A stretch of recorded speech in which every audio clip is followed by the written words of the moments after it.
Hi, everybody. How are you? Welcome to Friday night, episode number 73 of Heavy Metallurgy. We've got a true union of metallurgists here tonight. We've got Kellen from Killing for Company and also of the Wednesday Album Club. Thank you for joining us, Kellen, on such short notice. And of course, Alan, Hello, the ever awesome sidekick for sure, co-host. Thank you guys for hanging out tonight. How you been doing this week? I'm doing great. I'm happy to finally get a chance to go through a heavy metallurgy episode with Alan here. Mm-hmm. So it's been a minute, so it's good to actually get on and chat. Always a pleasure. Yeah, indeed. Yep. And yeah, it's been a busy week, but not a bad one. So, but as always, it's fun to take it easy on Friday night, grab a beer, and just talk some fun heavy metal stuff with everybody. And yep, glad to see folks in the chat already. Jack, Celtic, Tim, a lot of the regulars are showing up. Hope all you guys have had a good week too. Evan, you just hopped in. Larry, there you are. So yeah, hopefully everyone's doing well out there tonight, and hopefully everybody has been getting a chance to listen to some cool metal here lately.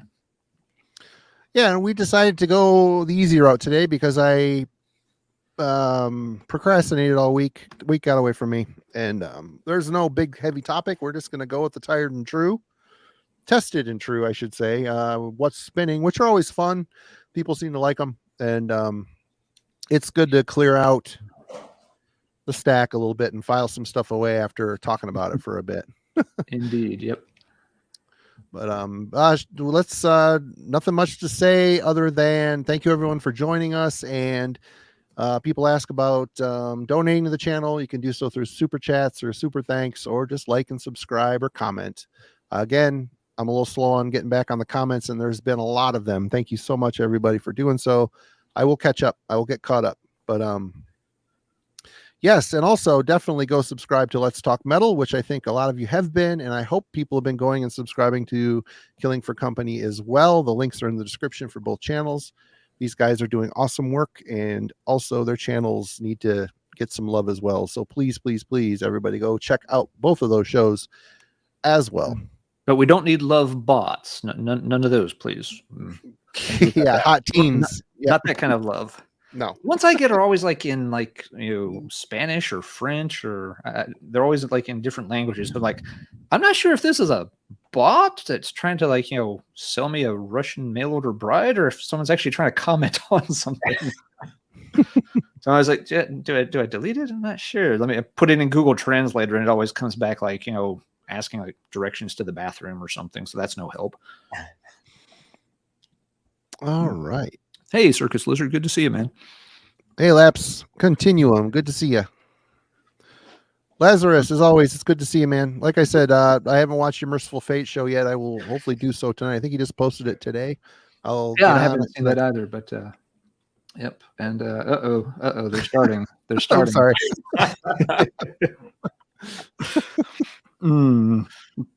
I don't even want to know what kind of sex bot that is down under. I have no idea. Simon goes down and under. Yes. Yep. They want to see. Yeah, the Russian bootleggers, I think, are probably crying in their potato flakes. But anyway, Kellen, did that work, Kellen? I'm not sure that worked. No. Send me a message. We'll figure it out. Okay. Marty may be losing it. Hey, Lazarus, thanks so much, man. Oh, thanks. You didn't have to do that. Very appreciative. Thank you so much. Very nice of you. Very nice. Well, anyway, we each have a stack of stuff we've been listening to here the last couple of weeks. We might as well get off on the right foot and start talking about this here. So, Kellen, what do you got? What's your first poll? Yeah. So I don't know what it's been like for you, but this past week has definitely signaled a new season here in Lexington. Here too. So usually every single time a year, when these sort of seasonal transition happens, there are like a handful of albums that I immediately want to pull off the shelf and listen, just because they kind of take me to a new place, whatever. So the fall is here, and the first one that the first, I guess, group I'll bring up are the records that I wanted to hear come this fall. So my first pick is Evoking with Hypnagogia. Oh, Great album. Funeral Doom during the fall is always peak for me. And that's like the ideal time of year that I want to hear it. I don't think this band has a poor record in the catalog. They've been incredibly It's consistent. all great. It's Very all killer. solid. Yep. yeah. They've been at it for, I guess, over about 2 decades now. Yeah, true. They have probably been. Love this record. The cello on it. Oh. I mean, takes it to a whole other sort of emotional register. I don't have any I guess it's a World War I theme. Yep. It's kind of a guy lying in a trench, dying, thinking about his life, isn't it? Type of thing. Very apt for Funeral Doom, right? That's the perfect you want. But they get the death metal part of Funeral Doom, like the vocals. They nail that. When this record needs to be heavy and crushing, it is absolutely there. But when you need that sort of next sort of like doom emotional place to go, they know how to do that incredibly well. I absolutely love this record. It's the last more recent one in their catalog from 2018. And but if you are not familiar with Evoking, there's pretty much, you can go through their entire catalog and you'll find something to enjoy. So first pick, What's Spinning. I will say though, all their albums are very downtrodden sounding, but that one in particular, I don't know if it's the subject matter. It is in particular probably one of the saddest. I think they really nailed the vibe on that record quite well. Right. Mm-hmm. For sure. Have you heard that one, Alan? Yeah. Evoking, probably, they're definitely the Funeral Doom band I have the most stuff by. I might have their whole catalog. If not, I'm close. I've always enjoyed their stuff. Some albums lean a little more aggressive and deathy, and some lean a little bit sadder, but they always have well put together songs that are really nice to listen to. Unlike, some funeral acts, they don't wear out really fast or start to drag, or just, some of them just go a little too slow to hold your attention, and Evoking always keeps you listening, which is what I really appreciate about them. And Jack, I would say, that's one you need to kind of spend a little time with. And for me, Funeral Doom, I like the genre, but I got to be in a mood for it. And if I'm not in the mood for it and I try, it doesn't sit with me the right way either, to be honest. But yeah. So that's an understandable statement for sure. Sure. I mean, it's a difficult, Funeral Doom's not easy to approach, right? It's not always in the mood for it. So, oh yeah. We talk a lot about this on the Wednesday Club, patience. and you got to be patient to sit with Funeral Doom. I mean, it's, this fast-paced world we live in, and, the music, we tend to want that as well. We want things to happen quickly and effectively and create an impact. Probably our desires for it or maybe are a little unrealistic, but, Funeral Doom is one of those, you got to be patient. You got to sit and kind of go along with the ride on it, which... Again, some people don't want to invest that time or have the vibe for it at the moment they're playing it, which completely, again, understandable. Okay, Alan. All right. Well, I broke this one out kind of in relation to some sad news. Yesterday was the passing of the one and only pile driver, Gord Kirchen. From Canadian kind of cult band Pile Driver, passed away yesterday after a battle with lung cancer.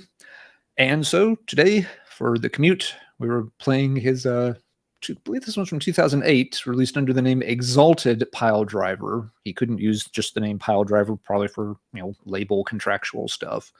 But, this was his sort of, comeback album. This one, Brian from Brian Arkham channel sent it to me a while back and just hadn't had a chance to play it yet. And somebody posted the news on my channel the other day. Let me see real quick who left that update for me. Is Ion Farmer. We had talked about Pile Driver not long ago. And so woke up this morning checking messages, and Ion Farmer had posted that Gord passed away yesterday. So sad news. It's been a couple of those lately. Jack just mentioned, Dave Carlo's situation in the chat a few minutes ago. Anyway, if you're not familiar with his album, it's... I was kind of surprised how much it sounds like a Megadeth album. It feels like Gord was really trying to channel his inner Mustaine in the vocals. He, of course, doesn't have, the sneer, perfected just right. But if you played it for someone who didn't know a lot of heavy metal and just kind of put it on the background, they'd probably guess, is that a Megadeth album? But now, of course, instead of having, all of his Dave's paranoid political rants, the lyrics and stuff here are obviously more silly and tongue-in-cheek. For example, if you're not familiar with the sort of pile driver approach, there's a song here about breaking up with your girlfriend that's called "Unsuck My Cock." Where I don't want anything to do with you. You give all my crap back. Yeah, you're taking that back too. I'm not sure how that works, but he's very insistent that she do that.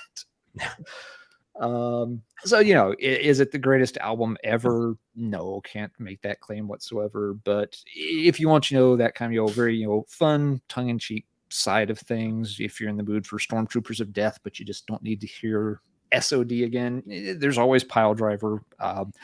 The old classics had the same kind of vibe, songs like Sex with Satan and things like that. So, Brian, thanks for sending it. I didn't even know he had made a comeback album. This one completely bypassed me back in the day. Not something that's going to go down as, album of the year whatsoever, but kind of cool to hear it, especially, hearing that, the guy had just passed away. It's like, man, that sucks, but we'll get to, one good laugh playing it as we head up and down the interstate today. So we'll start out with the Pile Driver is Exalted, and God rest, hope wherever you're at, you're doing well, Gord. Cheers. Yeah. Cheers to that. Oop. All right. As Kellen, so we've started out very sad with Funeral Doom and the passing of a Canadian underground great. So Marty, cheer us up a little bit. Unsuck my cock. 3 words that I have never said ever. I don't know if anybody else has said those words ever, but no, not a lot of shame in that game. Okay. Next up, Kellen mentioned there's a frostiness that has entered the air here as well in northern Michigan, and it's been chilly at night. Starting to get that fall vibe, which is my favorite time of year. And this is my favorite time of year fall album, and it hit the platter this week. Sentenced Amok. This has always will be a very fall album for me. It's upbeat, even though it's a darker gothic kind of metal. I love this record. It just has the feel of the season for me. That chilly, chill in the air type of metal. I've talked about this album so much. I almost feel ashamed to show it again, but if I can get a couple more people into this, that's okay. Again, the first 4 Sentenced albums sound nothing alike. It sounds like 4 different bands. This one is their kind of their music got a lot more memorable, a lot more catchy. Not as detuned and death metal or thrashy. This is Jarva channeling his Carl McCoy from Fields of the Nephilim with that dark spoken cryptic vocal style. It's like Fields of the Nephilim meets metal. It's really good. Really enjoyed this record. Very catchy. Again, it's one of those I put on. I'll just keep flipping this wax because it's just I want to hear it more and more. I have it on CD too, so it's probably gonna live in the car for a month, which is fine. Hey, and some other people like Amok too. Hey, good job. Good deal. I feel that's going to be the theme for tonight, Alan. We started off with the unsuck my cock, and that'll be our frame of reference for the evening. yeah. We may already have the joke up and running for the evening. Well, get on that, Wade. Pull out that record, listen to it. Fall is here. Dance on the Graves, little sister. Good shit. Their last really great album. It is truly their last great album. All right, Kellen, what is your next opus? Okay, so this somewhat ties into where we're going. Have you ever, at a younger age, had a strong relationship with an album? As you got older, it faded from you. You let go. Your relationship with this record sort of has diminished, and you no longer have the same affection for it. Only then, as you get older, to get upset with yourself for letting go. That, like, you wish you had closer ties to the album and you want to remember what it was like back when you first heard it, what did you get wrong? So I kind of have the relationship with the same thing with this next record. And I've kind of grouped these so you'll get a certain kind of theme in terms of what kind of content is coming your way. But this is Electric Wizard, Dope Throne. I remember hearing this when I was much younger, and I always thought it would be an eternal classic for me. Like I thought this would always be in style and would be something that I gravitated towards. And I would say over the past couple decades, I have lost touch with not only this album, but this style, this Me genre. too. On the nose. Perfect. Yep. And what used to feel essential has started to feel far less so. And I wonder how much of that is, I get upset with myself for that, because every once in a while someone will pull it out and be like, this is the best thing ever. And I'm like, what did I get wrong? Or what am I missing? Or what did I lose? So I've kind of been spinning that over the past couple of days, trying to sort of kind of establish a new approach with this record, and try and figure out, what did I miss and what is sort of missing from my relationship to Electric Wizard. But I don't know if you have a record like that or experience like that with one. Or That would be a good one. I mean, I haven't spun that since it came out, maybe. I mean, again, that style of doom is very, I got to be in a mood for it, and I am rarely in that mood, to be honest. I really am. That's a good album. That's their best album as far as of what I've heard. I haven't heard all their stuff, but of the early shit, that is their most crushing for sure. But yep, I know I get 100% what you're saying. That one of those bands. Yep. And same here. And it's, that album too. When I first heard it, liked it a lot, really dug it. But then it never seemed to come back around very much at all. So yeah, I think I'm in the same boat as you guys. I just don't smoke weed. So it, maybe that's a thing too. I don't know. Could be. Maybe like Funeral Doom, you have to be in a certain state of mind to really Could be. get Absolutely. it. I don't know if being high on weed is where I want to go with my Funeral Doom. I think dude, this riff is so long. I'm really sad. It's not ending anytime soon. Why won't this song end? Yes. 2.5 hours later, I'm still sad. Can we be done with this? Yeah. Right. Hey man, go get some more chips. Okay, right after this song ends. Wait a minute. 20 minutes later, dude, where's my fucking chips? Yep. Right after this song's over. All right, Alan. All right. So on Wednesday night, Marty and Kellen and Jim did a really cool album club episode where they got into some epic metal discussions, which was fun to listen in on because I've been listening to a reasonable bit of epic stuff lately. And so we'll show one of those. This is a 7-inch by Sordid Blade, which is a band out of Sweden. And Rick from over at the Dreadful Minutes sent this my way a while back. So Rick, thank you very much. I was not familiar with this band at all, but you can figure out pretty quickly, just based on the name, the cover, where these guys are going. Although I do have to point out, unless I'm mistaken, I guess it's on. Sorry, I thought they had a band picture on the back, but I guess it's on their Metal Archives page. Unless I'm terribly mistaken, one of the dudes, Swedish epic metal, is wearing a Def Leppard t-shirt. So going to have to call a foul on that. The branding's off there just a little bit, dude. Got to work on that. Get you some Bathory or Doom Sword or Manila Road, for God's sake. Get that man a shirt. Anyway, this one is just their demo, which was originally released on cassette and one of those extremely ridiculous limited, like 30 copy kind of things, and then got reissued and also pressed on a 7-inch single. It's very much what you'd expect. It's kind of a mid-paced, epic sounding metal, going for kind of that, very grandiose bravado. Not going too fast, not too thrashy. The production's kind of weird on it. it feels very busy. Like there's a whole lot of stuff kind of packed into the mix for some reason that maybe didn't need to all be jammed in there.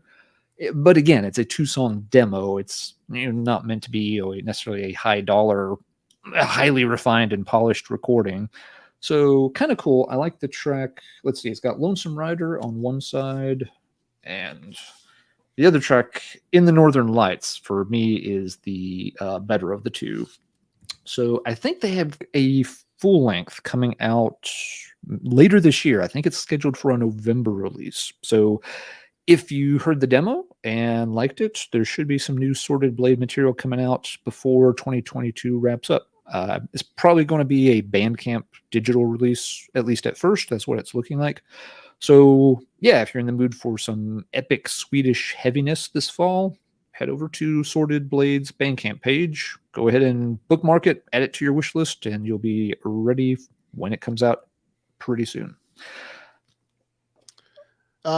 Teddy Tommy posted a thing. It's going to be a little bit of a sidebar. I guess I want to touch on this. Being fans of new extreme music, do you feel required or pressure to order the new Worm EP that just went up for sale? Thoughts? Well, no. That band, I succumbed to the hype on that band. I bought their second and third records expecting the second coming of awesome. And it's okay. It's okay. I think that shit's way overrated. I'm sorry. It's good. It is really good. It's just, I don't know what I was thinking. I don't know. Are either of you guys familiar with Worm? I mean, I don't know. Does it live up to the hype? I mean, I'd rather listen to Disembowelment. The second album has a Disembowelment feel to it, but not as good as Disembowelment. I don't know. Yeah. No, I'm familiar with them. I've got one of the albums. I'm drawing a blank on the name right now. But do I feel like pressured to check them out or anything? No, certainly not. But will I get around to checking it out? Yeah, probably. It's not at the top of my list of things to hear right now. But yeah, I haven't really played it a lot, but I remember it being good enough that I will circle back to it and I'll check out what they do next. Kellen, where do you stand on this one? Well, I was just going to say, how many times during the course of your collecting have you been excited for a release, let down by it, or versus how many times you've been excited and actually hit the mark in terms of your expectation? Like, I think you go through that cycle, the more you collect, the less sort of pressure or demand you feel to always be up with every new release or buy into all the hype that's going on. Like, I personally get more excitement out of, collecting from a very specific era that interests me at the moment rather than necessarily what's new and fresh. I like Worm. I haven't sort of come to terms with the kind of lead style on those records. There's these very sort of like grand melodic lead guitar work that the last Foreverglade introduced. And I don't know how it sort of squares with that Disembowelment sort of vibe. Mm-hmm. I'll listen to it, and I'll probably, being someone on YouTube and on Instagram, I already can't avoid it. So it'll be all over the place. Yeah. But I think the pressure to always pick up what is the most visible or popular choice in the moment, like, I feel less pressure the more time I spend collecting. Be my answer. Oh yeah. Well, for me, the collector scumbag in me wants to get it just for the fact that I want to hear something that everybody else is hearing. I want to not that I want to hear what everybody else is listening. I want to hear the magic that everybody else is hearing. Again, what he's doing is good. He's writing good stuff. It's not bad. It's just not. I think part of it. I mean, I've stayed on here before that, the more people hype a band, the more I want to run away from that band. Sometimes that's bit me in the ass. When I finally get around to buying something, I'm like, oh, this is great. Yeah, the hype is real. But like, this band, good. Just not what I had, blown up in my head that it would be, I guess. That's me. And you asked, if there's ever been a band that I was excited about and then been let down by. Yeah, Dark Throne for a decade now. I mean, I like the crusty albums, and I listened to them for about a week, and then after a week, I never touch them again. You hear the songs are pretty easy to wrap your head around, and if there just isn't that charm, or I don't want to say charm because there's charm to it, there's character to it. They're kind of doing their own thing, which is pretty admirable, but it's just not. I don't know what I'm trying to say. It's just not. I keep asking myself, why do I keep buying Darkthrone records? Because I want it to be great again. I want Culto to scream like he used to scream. He was one of my favorite black metal vocalists, and now he's sounds like a drunk guy yelling at the bar, and it bugs me. It just doesn't. And Fenris sounds like he's making it like an Isengard release, which is fine. I mean, I like that stuff. I tend to like Fenris's songs on these Darkthrone records more than Culto's. So I don't know. There you go. Make metal great again. Hey, it's always great. You know that, Dwayne. It's always great. Some of us are just picky old farts. But to that point, when you have a band, let's say like Eternus, who for the longest time you part ways with, and then comes back with something like Heathen, which was great. Right. Like I'm happy to have waited that long to get that experience again, to them to come back and have a record that. But I had no expectations. Sure. And that band continues to fly under the radar. True. People are still screaming and hollering about Worm and stuff like that. And that Heathen album was really good. It's kind of like back to, And So the Night Became and Beyond the Wandering Moon. It's in that vein. It's just good. They dropped the brutal death metal, which it was fine. It was a departure from what they were doing before. But okay, let's see here. I'm up next. Yeah, we got to talking about Mediterranean epic metal on Wednesday, and Alan was gracious enough to send me this CD, and it's a band I've heard before. I've always liked. Every time I went to hunt down their music, it was all overseas and very expensive. But the first Dark Quarterer, Italian epic metal. This album fucking rules, and this is a Shadow Kingdom reissue where it's disc 1 is their self-titled from 1987 in its pure form. The other disc is them re-recording the entire album in 2012. Both of these are great. I prefer the charm, the unproduced charm of the original recording and mix, because the playing is on fire. The guitar work is great. The instrumentation, there's a lot of passion and spirit in there. I love the poor English. There's this band. Everything I've heard from them is great. They're an awesome epic metal band that really have not gotten a fair shake over the years. I don't know if it's because of their location or what it is, but this is an outstanding album, and it's cool. You get, the original and the 2012 re-recording. Typically, I hate it when bands do that, but it's good on here. It's good. It's good material, and the band is still awesome. I don't know if it's, it's the original singer and bass player, but I don't know if the rest of the band is. They all look like a bunch of old guys, so yeah, it might be. But this is awesome. Dark Quarterer. If you're on your Mediterranean epic metal hunt, these guys should be at the top of your list. And Hell's Headbangers had this for $3.33. It's worth every fucking penny. Go get it. It's great shit. Really glad you like that one, Marty. And, yeah, it's awesome. It is so good. Yes, it's kind of funny because for years, Manila Road was kind of the cult epic band that nobody was paying attention to, and now everybody, Manila Road is widely recognized at this point. Dark Quarterer is the next level down. For folks that like that stuff and are looking for that next 80s overlooked gem that Manila Road was for so long, yes, go check out that first Dark Quarterer album. The band doesn't have a really, really long discography. They went years and years in between releases, and different albums can sound very different from one another. So they're one of those bands that sort of reinvented themselves a little bit with each outing. So you don't expect if you get 3 albums, you may have 3 very different styles going on. But yeah, a very cool band that's never ever gotten a whiff of attention, which is a real shame. And I just wanted Rick's comment about their sort of progressive sound. Like they have a very unique sort of epic heavy metal sound to them. Like Yeah. they're great musicians, but their the talent as on their instruments also sort of lends a different sort of identity to how they approach epic heavy metal. Totally unique, which is kind of interesting with the Manila Road, which because they have that like jam background, that like 70s sound. So it's kind of interesting sort of parallel there. There, if you go searching on YouTube, there is a some footage of them playing Red Hot Gloves.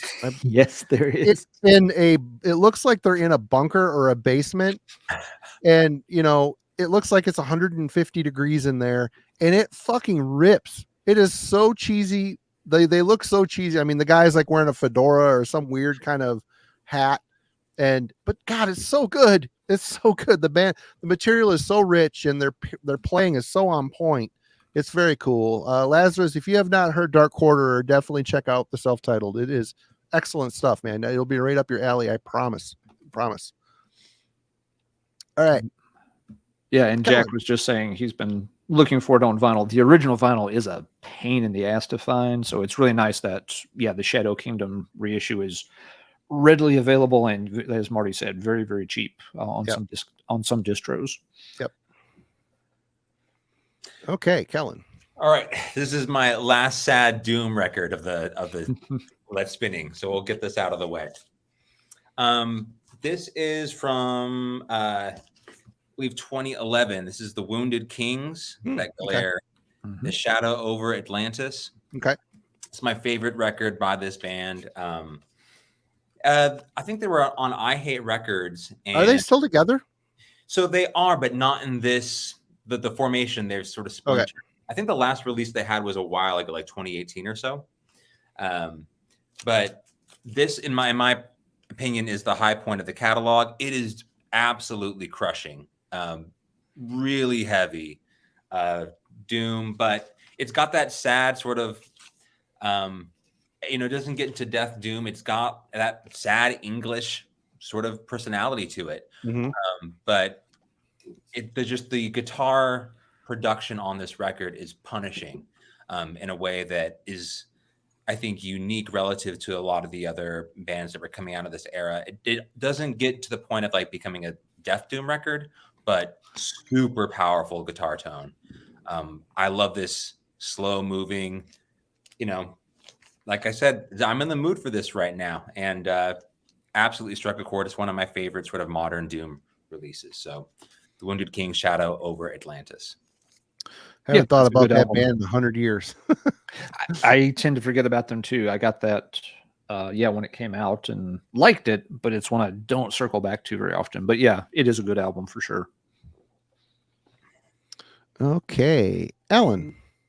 All right. Well, I'll show one that Marty sent my way. And it was funny because I had almost ordered it the same day. And then you messaged me and said, hey, I'm putting this in the mail to you. I'm just like, okay, I'm glad you said that. Let me go take that out of the cart. It's 1914, Where Fear and Weapons Meet. Yes. Most folks, are probably familiar with this one by now. Ukrainian band, the albums. Another one that's got a World War I theme to it, although it doesn't tell one long story. Each song is kind of telling a different story.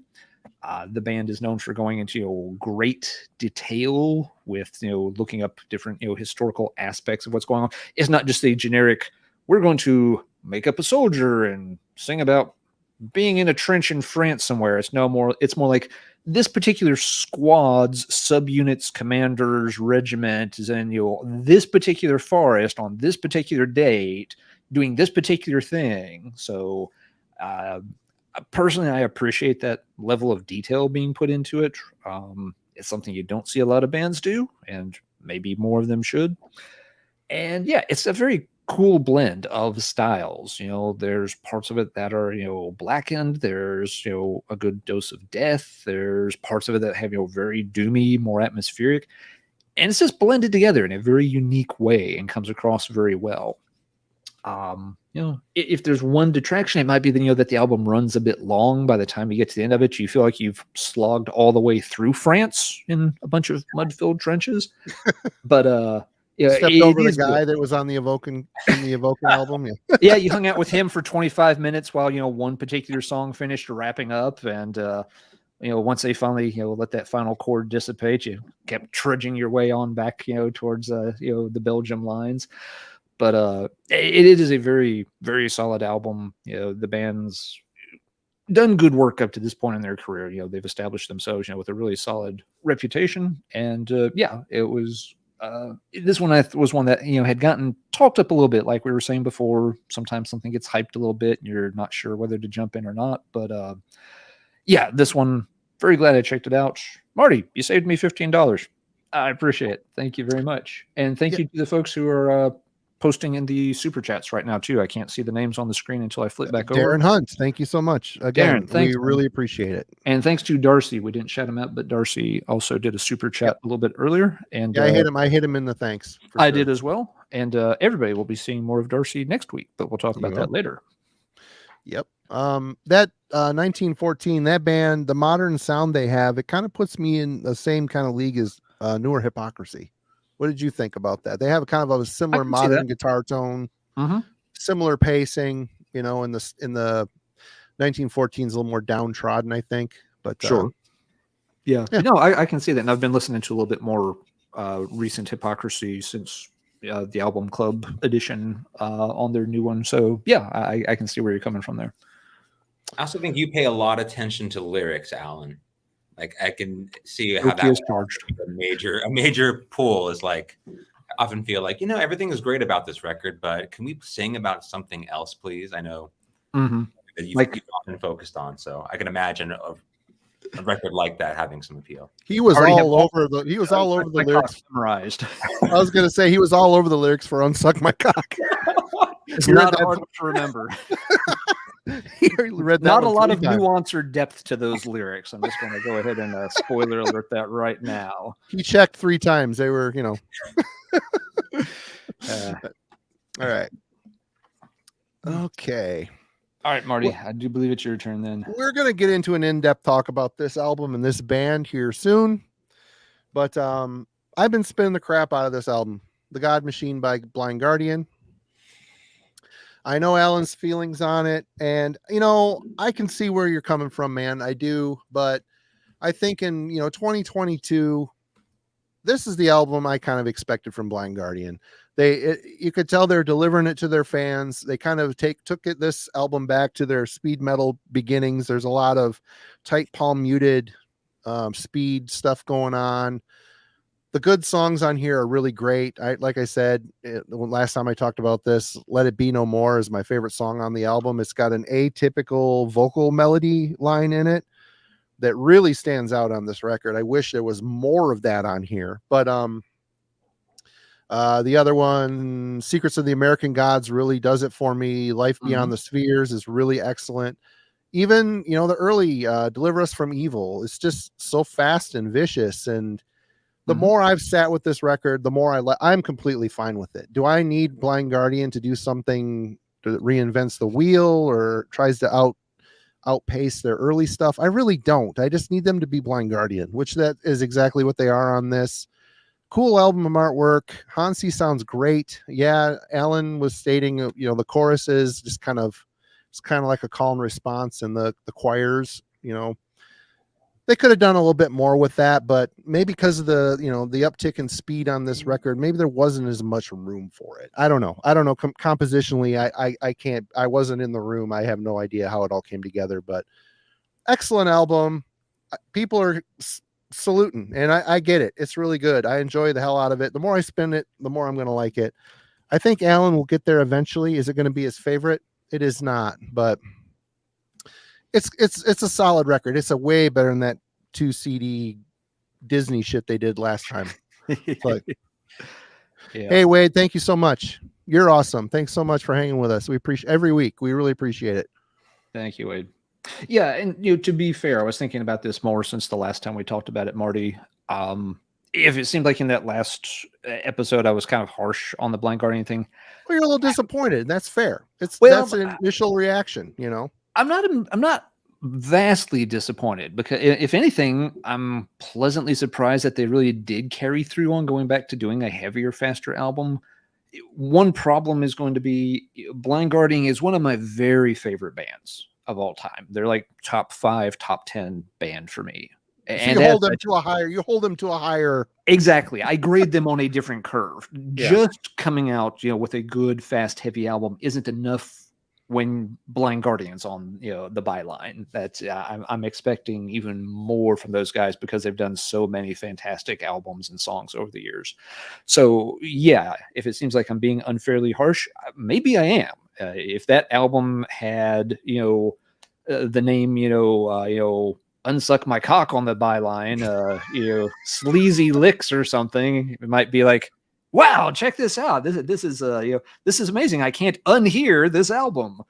But with Blind Guardian on the line, I'm really picking it. I didn't even listen to the album until I could sit down, focus on it completely with the lyric book out. As yes, Kellen, you're exactly right. And really following along very, very closely because I really kind of pick that band apart pretty closely. So yeah, once I back off that a little bit, might be able to get into it and enjoy it some more. And it's going to get played some more for sure.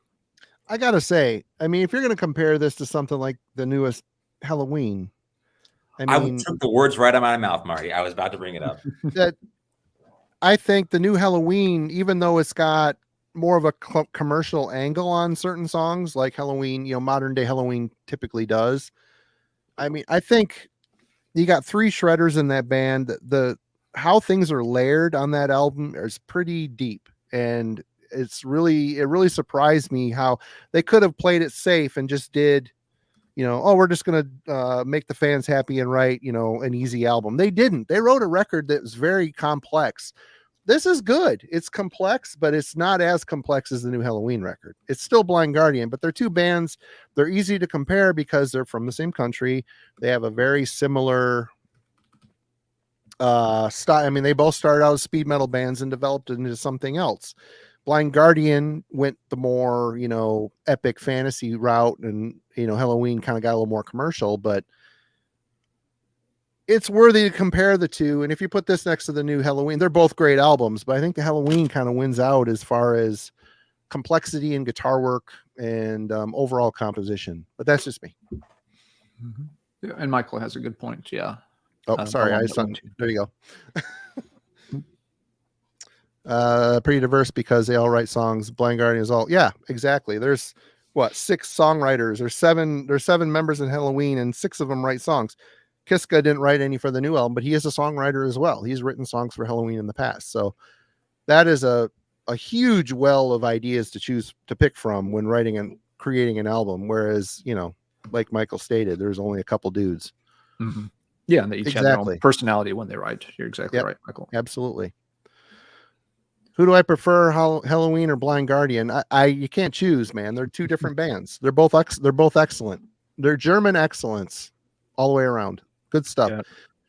And they're to be applauded for being around all these years. They have not given up, no matter what the status of metal or what the genre, what the flavor of the month is. Thanks, Alex. You're too kind. Yeah, it's a good question, Fraser. I've actually been kind of debating that, and that's like one of my think about it while I'm in the shower questions lately is how do I rank those 2 bands compared to each other? Because sooner or later there's going to be the our 5 most favorite bands kind of episode or top 10 bands, and I'm really trying to figure out what to do with those 2. My answer has changed over time is all that I can say for now, but they're both bands that yes I hold way up the list. That's got to have shown up on a Keep or Reap episode by now, right? I don't. Yes, no. Can you remember throwing? Don't give him ideas, Kellen. Yeah. Okay. I don't know. Yeah, you're right. It probably should have. I think I put a Halloween. If it did, Marty picked Blind Guardian because he always reaps Halloween. We know that. Favorite band ever, except when you pair it against any album made by anybody. And then the other band always gets chosen. Well, Halloween's got so many great records to choose from. I'm not out if I miss one. There's other ones that are just as killer. You missed like 13 of them by this point, though. Yeah, I have. I'm whittling down. I I've got think you're all down I've to got left Wall- is Chameleon. You're down to Walls of Jericho, Chameleon, and Gambling with the Devil. Fuck. The rest of the You're right. catalog is gone. Shit. This is serious. They got to come out with a new album soon so you can have 4. It's funny because it's true. All right, Kellen, you're up. Save me, Kellen. Okay. Moving on. So this is actually EP 7-inch. This is Corrupt. So a very short-lived project out of Sweden. This EP is called Silence Equals Death. It's a thrash band essentially before Enforcer and Tribulation were formed. This was their thrash band. So the guitarist splintered. So one went off to go do Enforcer, the other to start Tribulation. So this comes out in 2006. And this was back in the MySpace era of music, where I discovered them. And because of the success of the other 2 bands, we didn't get they have one full length that took 6 years to release. And the band disbanded. But this is an awesome thrash EP from the 2006 that doesn't sound anything like a lot of the sort of good time party thrash that was emerging. So from musicians that went to start very, very sort of popular and well-known bands. So but I love this EP, Corrupt, Silence Equals Death. Right on. Alan. All right, let's see. Is Aaron in the chat yet? Or is he No. Okay. He is not going to be. He's heading to New York this weekend. Oh, okay. All right. Well, then I'll go ahead and show this one. I know sometimes he comes in a little later, so I was saving this until he was in, because this one is 100% bona fide Jurgen core. So I was going to try to get that in there for him, but so Aaron, anyway, this one is for you. It is Alpha Tiger, which is a band I don't know if anybody but Jurgen had heard of before. He sent me 2 Alpha Tiger records, and they're both really good. Yeah, he turned Marty onto the band, and so word has started to circulate, and so I checked him out. So I was like, "Whoa, that's really good!" And so I started poking around and found the first one. Title is Man or Machine, and yes, as has been pointed out hilariously enough, the tiger on the cover is, well, neither. Are you man or machine? Neither. I'm a tiger. But sometimes Germans lose just a little bit in translation. It's funny because Jurgen always worries about that, and his English is better than anybody in America's pretty much. But a lot of German bands do lose a little bit, when it comes, to translating lyrics. And I can only assume this was supposed to be like, Heart of the Beast, or the animal inside, and somehow it turned out to be Man or Machine. Anyway, really cool band. They have just a good mix of different sort of German traditional and power metal styles. If you like any of the sort of classic Teutonic metal stuff, Alpha Tiger is going to be a good one too. They're good singer, very good singer. Yep, very talented voice. They can play a little faster when they need to. They can play a little more on the lean into the hard rock AOR side sometimes when they need to. So the songs feel decently varied. It's not just the same pace, the same song 10 times over. So yeah, I really like it. Unfortunately, it looks like the band is not around anymore, but they did put out a few more albums. This is their first one. They did change vocalists at some point. I think he was only on the first 2 or 3, and then maybe the 4th album had a new singer. I may be a little wrong on the details. It's a band that's very new to me, so I'm still getting used to them. But yeah, if you're looking for something new and very good in the German metal tradition, Alpha Tiger, Man or Machine. Jurgen Core turns up yet another really good nugget from the German metal, heavy metal scene. The thing that surprised me about both, I was excited to listen to them because he put them in a VCLT package to me, and they're so cheesy looking. It just looks so bad. They're called Alpha Tiger, but of this, new tradition, new wave of traditional heavy metal type stuff. all of it is really good, but there's some bands that sound a little tongue in cheek with it. That Alpha Tiger, it just seemed like real good, legit hard rocking metal, hard rock, AOR, whatever you want to call. But it seemed like it was coming from the right place. It didn't really strike me as, young guys with, Tom Selleck mustaches, and cut off, sleeve t-shirts and shit. I don't know, man. It was good. It's good. Exactly. New wave of Tiger heavy metal. Absolutely. Okay. Let's get this going here with this. You mentioned Jurgen Core in that same package. Jurgen sent me a couple Accuser CDs, which is a band I've always wanted to check out. I don't know why I never have. There's been a lot of people showing these guys. I think they're of the Christian variety, thrash metal. I don't know for sure, which, could have been a deterrent for me, but I may have listened to an album, on YouTube and it didn't really strike me, but both of these records are quite good. We've got oh my God, it's dark in here. The Forlorn Divide and the Mastery. Both of these start off as really great modern sounding thrash. They just rip. They're just really well written. The albums are well paced. Both of them, they don't feel too long or too short. They're just right in the pocket. Old guys doing it right. And these guys have got a bunch of records out. And thank you, Jurgen. I know he's not in here right now. Yeah, and people in the traditional metal scene right now are celebrating it. Or if you're on Maggot Stomp, there's typically a guy with the same mustache standing next to an IROC Rusty Camaro. That's kind of the whole thing. But anyway, yep, check out Accuser if you're into thrash. There's you can tell they're old guys playing it. They got more of a modern production. The songs are really good. The vocalist is really good. I'm pleasantly surprised how much I've enjoyed both of these CDs. Very good stuff. They've got like 100 records, so get ready to dig in. All right. Moving on, more thrash. So a new release. This is Critical Defiance from Chile, entitled No Life Forms. So I don't know if you've heard this band, but their last release, Misconception from 2019, On Unseekable Acts, probably if you were to ask which is my favorite thrash record over the past, almost decade, this would probably be my first pick. Amazing thrash release. So anytime that happens, usually the follow-up record, there's a whole lot of pressure and you is almost guaranteed to be let down. This is great. The biggest problem is they lost their entire guitar section. So whole new guitarists joined this band, and the songwriting changes dramatically. It's a bit more dense. The songs are almost like thrash / crossover. There's a greater sort of punk energy to this record, but still an essential modern thrash band. Totally dig it.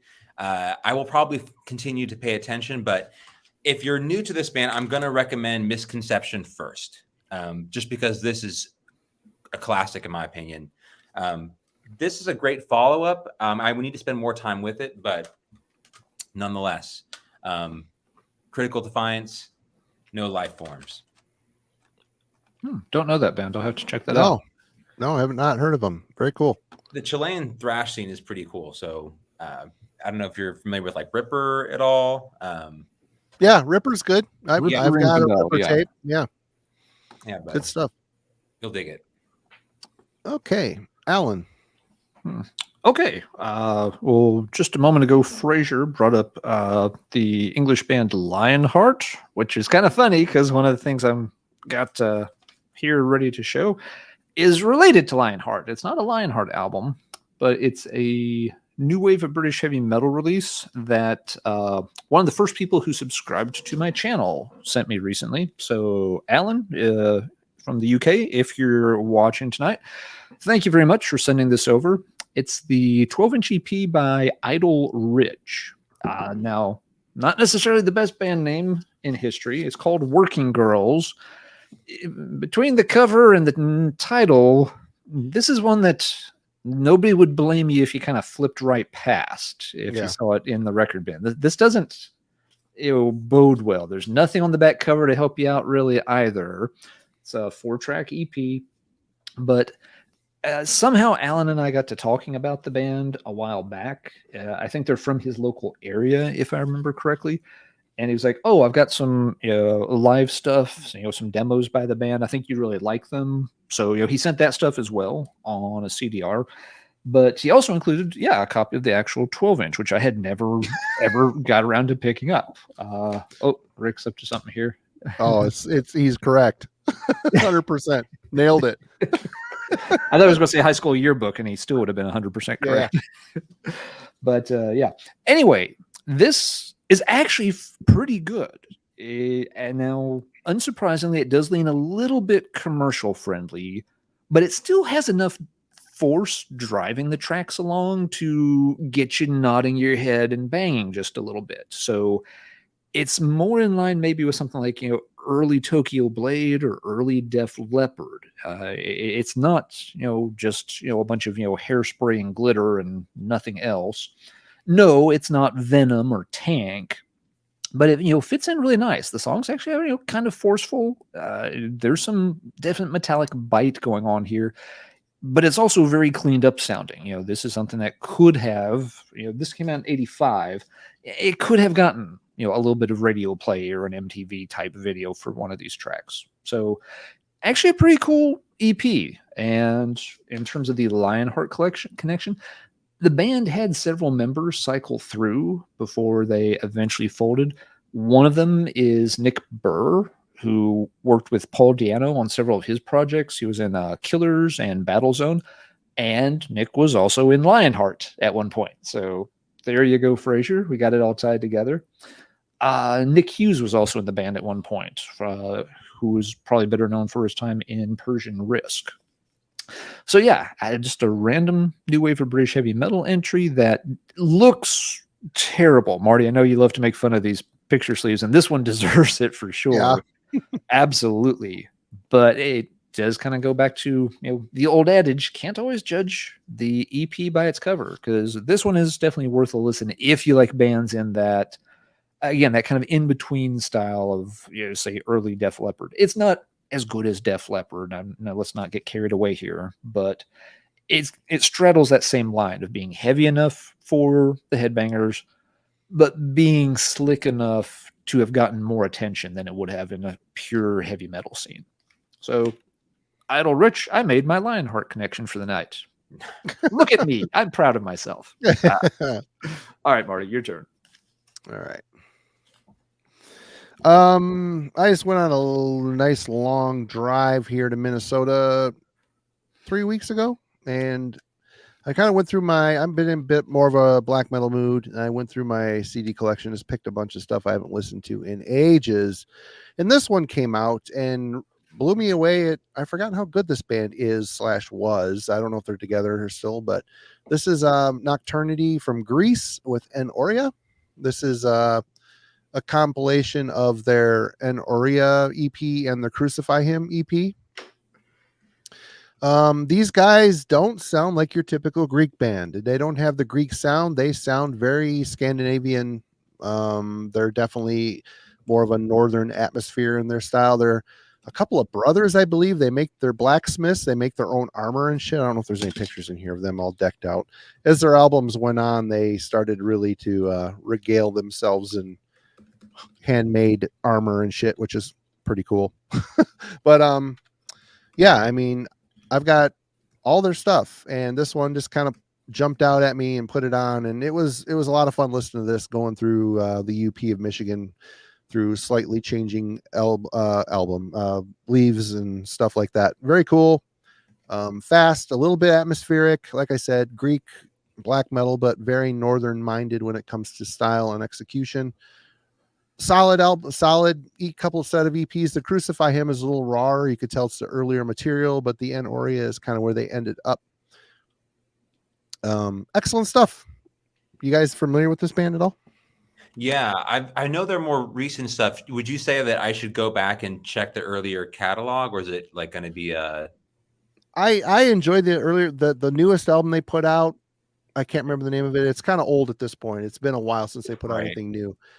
it kind of was underwhelming to me, to be honest. Might not have been the mood for it, but this stuff is a little bit faster, a little more, like I said, a little more Scandinavian feeling. I wouldn't throw down the money. Definitely preview a few things before you throw down on it. But Okay. I like it. Good stuff. And I totally agree with the description. Like as much as it's a Greek band, they sound totally Scandinavian. They totally do. Relative to their, what the Greek sound is. So. Yep, absolutely. Okay. All right. One of the guys from Lambonic Art. Are you talking about? I don't know. Really? I did not know that, man. I had no clue. I thought they were just a Greek band.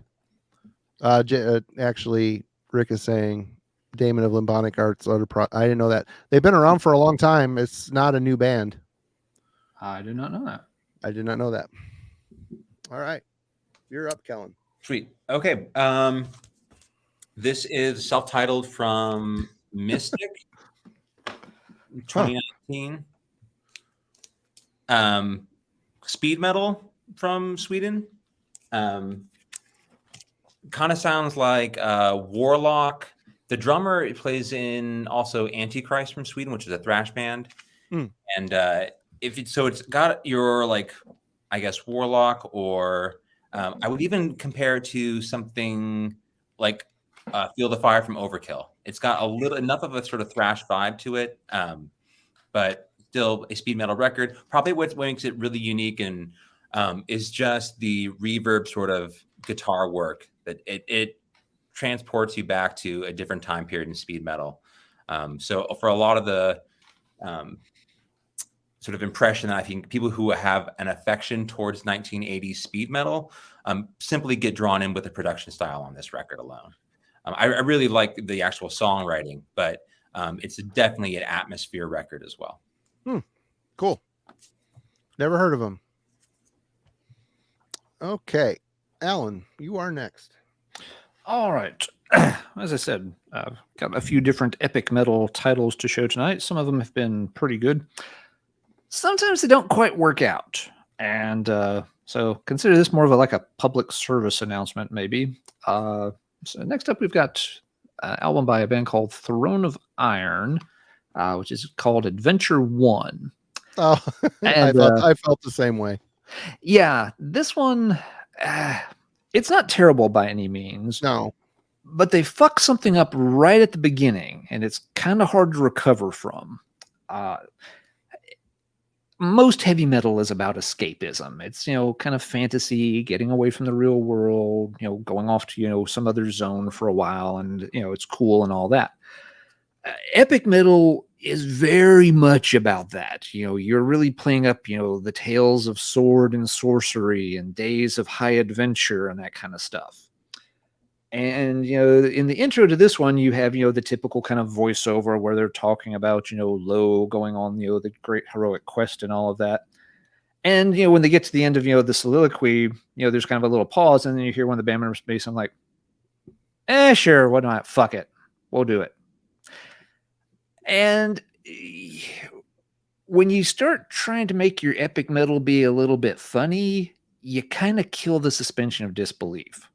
I mean, when we're listening to this stuff, we have to sort of buy into the fact, that there's this epic grandeur about, the mighty days of old when, man ruled by the sword.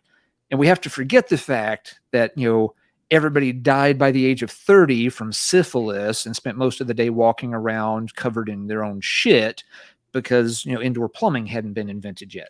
Gardy Lou.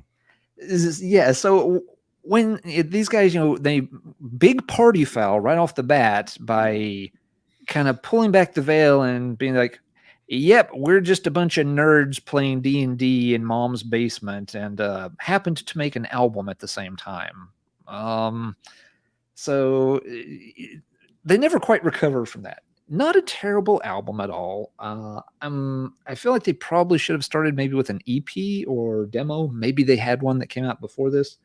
But, at 8 songs, even though it's not that long a listen, it feels like they're in a little over their heads here. That, they very much did, feel like, hey guys, why don't we roll up some new characters tonight? I don't know. Let's try something different. I don't know, like what? Hey, let's plug in the amps and see what happens. So it doesn't quite work for me.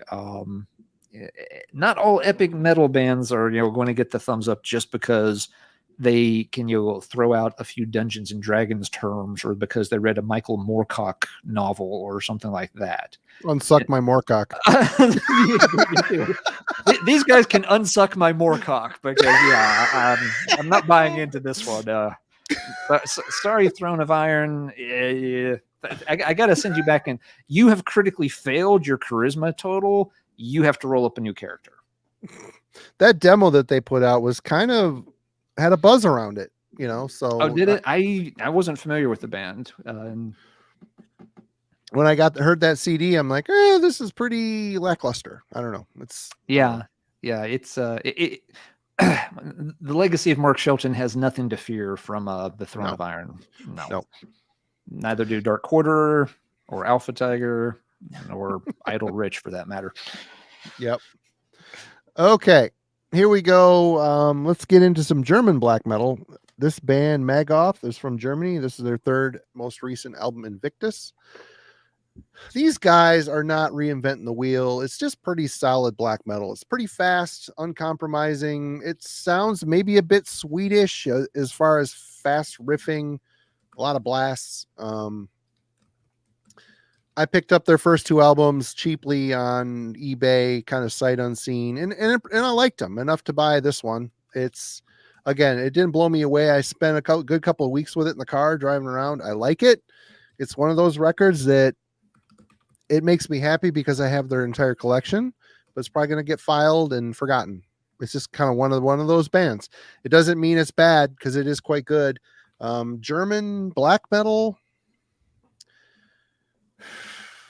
I mean, there's some good stuff, but of the northern countries, the northern countries just seem to do it a bit better. I don't know what it is, but I mean, I like this record. Again, I bought it. I willingly said, "Oh, cool, new Magoth record," and bought it. And it's good. It's a solid record.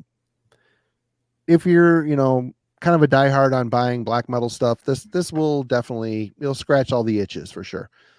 Staying power, to be determined. We'll just say that, to be determined. Kellen. Okay, so I'll get in my post midweek album club epic heavy metal picks. So we'll head to Greece here. So this is Wrathblade. Do you know this one, Alan? Yep. Mm-hmm. Okay. Is that the cool. Professor's Steel seal of approval thumbs up there? Do you know this? Mm-hmm. Yeah. Okay. That's a pretty good one. Okay. Yeah. So Into the Netherworld's Realm. Great, very unique vocal style. It's kind of got this weird warble, if you want to call it that, but tons of personality, which I think kind of showed up on the album club, is that if you aren't going to have an amazing voice, you at least need to have tons of passion and conviction behind your voice. And character. I mean, even a shitty voice, if you've got a lot of character to it, that sells a lot. Right. You could overlook a lot with that, So absolutely all over this band and this record. I really dig. And, I was going through all these sort of like Greek, Mediterranean, epic heavy metal records. This was one of them that I wanted to pick, but I think it's so close to culturally what, makes up today's new wave of traditional heavy metal. I kind of wanted to put it to the side. And that's why I went for the Battle Roar from 2005. It's kind of a different era where I think this comfortably fits. This is their debut full length, and they have one in 2017, I believe, also. Yeah, definitely the vocals for sure. It's going to make or break your experience with the band. Yep, Doomsword was definitely mentioned Wednesday night as well. I do enjoy Doomsword, but again, much like Battle Roar, the vocals are a bit questionable. They get better as it goes, but the still got better too. The charm is there, and it's still really good stuff. And production also plays into it. That early Doom Sword stuff is a little lacking in production values as well, which makes you focus on the weaker links. And it happened to be the vocalist, unfortunately. Yep. Okay, here you go, Mr. Coulson. What do you got? All right. I have been on a little bit of a sort of a 70s classic heavy metal kick lately. And one of them that's gotten a lot of spins is Deep Purple's In Rock. So this is the first sort of real studio album with the classic Mark II lineup. You know, Deep Purple had started out in the late 60s with a different lineup. They had a big hit single right away. And then over the next couple of albums, they kind of meandered a bit. They were having a little trouble picking a lane to stay in.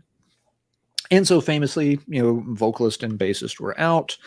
They brought in some replacement guys, and you know, they had done, you know, this kind of, you know, weird, you know, concerto type album that performed okay. It wasn't like a flop, but Ritchie Blackmore famously really wanted the band to go in a much heavier direction. And so when the new recruits came in, they recorded this. And it really is an excellent slab of early 70s heavy metal. We can call it hard rock now if we want to. You know, the dictionary got rewritten at some point. I'm going to call it heavy metal because I'm the one waving it around on the microphone right now. You know, it contains a couple of, you know, the real classics by the band. It opens up with Speed King, which is a fantastic, one of their best faster songs. Bloodsucker is very good. That one got redone years later on another Deep Purple album, much later. It's got Child in Time, which is, you know, A good song. That's a great song. Yeah, it's one of those real epic tracks from 70s hard rock heavy metal. Yeah, it gets mentioned alongside things like, you know, Stargazer by Rainbow. It's incredible vocal performance by Ian Gillan. One of the best. Stargazer is one of the best songs ever. Stargazer, Child in Time is amazing as well. You've also got Living Wreck is the deeper cut that I like on it quite a bit. It's just got, you know, such a real heavy riff to it, kind of a fun lyrical approach.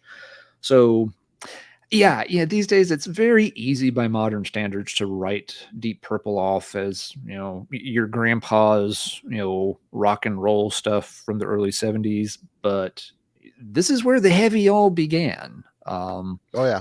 You know, reading, you know, different reviews on this kind of stuff, you know, someone pointed out at one point, you know, this came out the exact same year that Paranoid and Led Zeppelin 2 did. And in a lot of people's minds at that time, this was the best of those three. That, you know, Deep Purple had, you know, the best rock sensibilities out of any of those three bands. They didn't, you know, lean into the sort of, you know, folky-ish stuff that Zeppelin sometimes wallowed in. And, you know, they didn't have, you know, the same level of darkness and stuff that, you know, Sabbath did, you know, in terms of, you know, just, you know, the band that you wanted to really rock out to of the three at the time was this one. So don't forget your roots. You may think Deep Purple is outdated. Ritchie Blackmore inspired probably 8 of your 10 favorite heavy metal guitarists from the 1980s. If it wasn't for this man, a lot of those guys we worship from 80s heavy metal bands would never have picked up the instrument. So respect. Deep Respect. Purple. Yep. Absolutely. Rock. One of their best. Maybe their best. I don't know. We'll figure that out another time. Right on. All right. I just want to say, some of you that watch this show often, I've kind of gotten into this Finnish long drink stuff. It's gin mixed with juniper and grapefruit. It's really good. I just bought the variety pack. There's like different, I want to say different flavors. They all kind of sound the same, but the black cans are 8.5%. I just noticed tonight as I slammed 2 of them, and yeah, gets the party started. Just want to say. Next, for me, been on a big rage kick. I'm on the quest as Collector Scum to try to, you know, get as many titles as they've got like 25 or 26 albums. Well, this is a sidestep for the band. PV got back together with the 2 guys that made the power trio through their most popular era, you know, from Secrets of the Weird World to Trapped, Missing Link, all those albums. These guys, they got back together. They got over some things, you know, mended some bridges, and they couldn't have 2 bands named Rage, so They named it Refuge. This album is called Solitary Men. And this is long, but again, PV, he has just got a knack for writing really catchy shit.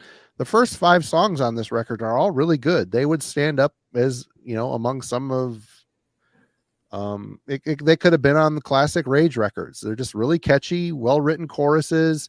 PV's got a very distinct, unique, powerful voice. The power of the power trio right there. And it just works so well. And just a solid band. Everything I've heard from Rage, some albums are better than others.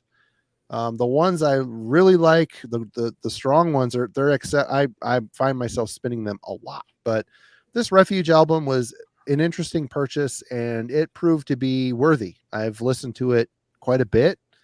You got to put in a little more time. Like I said, there's 11 tracks on here. It has a bonus track on it.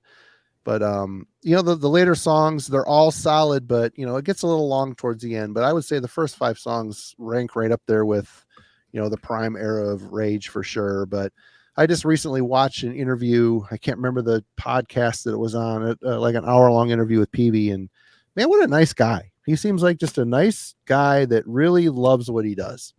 He's got a lot of passion for it. Yeah, exactly, Laz. It's a Rage record, hands down. It sounds like Rage. There's no denying. PV's voice is has a very strong characteristic to it. And I mean, obviously it's the guys that were in Rage, so it sounds like a fucking Rage record. But he said in the interview they couldn't have 2 Rage bands, and he didn't want to kick out the guys he had in the other Rage band because they have a great working relationship as well. So talk about prolific. PV is one of those guys in the German metal scene that is endlessly prolific, has endless passion for what he does, and salute to him. He'd be a fun one to get on here one of these days if we ever start doing more band type interview shit. It'd be cool to have him on. He seems like a really nice guy. But Kellen, what you got? All right. So this one goes out. I know, see Jack's in the chat. He's been talking about this record. I love this record. So I will take this moment to pull it out here and talk about it. So this is Heaving Earth. Darkness of God, new release on Lava Dome. This band is a death metal band. And I would say if I had to pick like their influences, it's somewhere between Immolation and Morbid Angel. Very strange guitar. I don't know if strange is probably the best way to phrase it, but unique guitar phrasing. It's this kind of spirals down and bends this high pitched sort of like tremolo guitar work that would almost make you believe it's kind of like a leaning somewhere tech death, but it's not. It's not about necessarily the complexity of the lead work as much as it is just in creative way to approach what essentially earlier bands had started to sort of unwind. It is absolutely a must listen to death metal record that sounds completely unlike 99% of the stuff that's coming out right now. It will stand out for sure. So I love this record, love this band. This is by far their best release to date. What was the name of the band? I was reading the chat and I didn't catch it. Sure. Heaving Earth. Oh, someone has been in the chat for weeks saying that we need to check that out. It's Jack. He's been talking about it, and I'm like, I don't know if it's quite their thing. So here I got an opportunity to talk about what I've been listening to this year. Right on. I was gonna, put it out there. Nice. Oh yeah, it was you, Jack. Sorry. There's so many comments. It's hard to keep everybody straight. I try. Okay, Alan. All right. Well, continuing on with my 70s heavy metal and hard rock trip. Been revisiting a lot of Thin Lizzy lately. Hadn't played their stuff in a while and always loved the band. Yeah. So been playing, various albums lately. The one that's probably getting the most spins lately, though, is their last one from the early 80s, Thunder and Lightning. This is widely known as their heavy metal album. It is. So that's my first Thin Lizzy album, and I love it. It's a great introduction for heavy metal fans because, yes, it's going to be heavy enough to get your attention for sure. And it really does have just a fantastic, track listing. The Sun Goes Down is my favorite. Sun Goes Down is an amazing, great, moody track. Sinner, German band Sinner, did an amazing cover of that on the Nature of Evil album. But this has, this is the one, the Holy War. Just they have, this great grandeur to them that Phil Lynott can deliver like nobody else. Cold Sweat is just, a nasty song. This huge, riff to it. Love that song to death. Baby Please Don't Go is one of their faster songs, and just the way they layer Lynnett's vocals, as they keep going and going and going, winding out the song.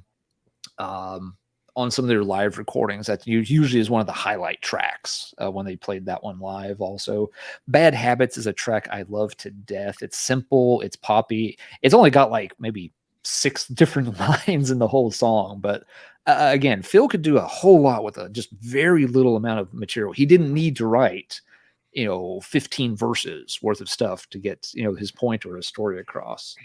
So yeah, it's a killer album. It's sad that the band couldn't carry on after this, but they went out on a real high note, and really you don't have many low notes in the Thin Lizzy discography. Some people don't really care for the first few albums. It took the band a little while to find their voice, but once they did, it's a very, very strong and consistent catalog. There's not really a dud album by the time you get to Fighting. The rest of the way, it's pretty much all gravy the whole way. So salutes to Thin Lizzy. Always a fun band to go back and just just a fun thing to play, cheer you up, perk you up if you're tired or so unique too. Off. And yeah, sometimes I feel like Thin Lizzy doesn't always get as much respect among some of those later 70s hard rock bands. A lot of folks are on, with Blue Oyster Cult. Blue Oyster Cult is fine. They're a more cerebral kind of product. Thin Lizzy is much more a street level, blue collar kind of thing. Yeah. But ready to scrap, ready to fight. Yes, so important in terms of development of the twin guitar harmonies that, again, so many heavy metal bands followed that blueprint from bands like Thin Lizzy. Phil Lynnett's vocal delivery, lyrics, just telling all these great urban stories. There's not a lot of fantasy tropes. There's not all this occult stuff. It's it's very street level, very urban, very romantic, very sad all at the same time. Just great storytelling in Thin Lizzy. No, there's not.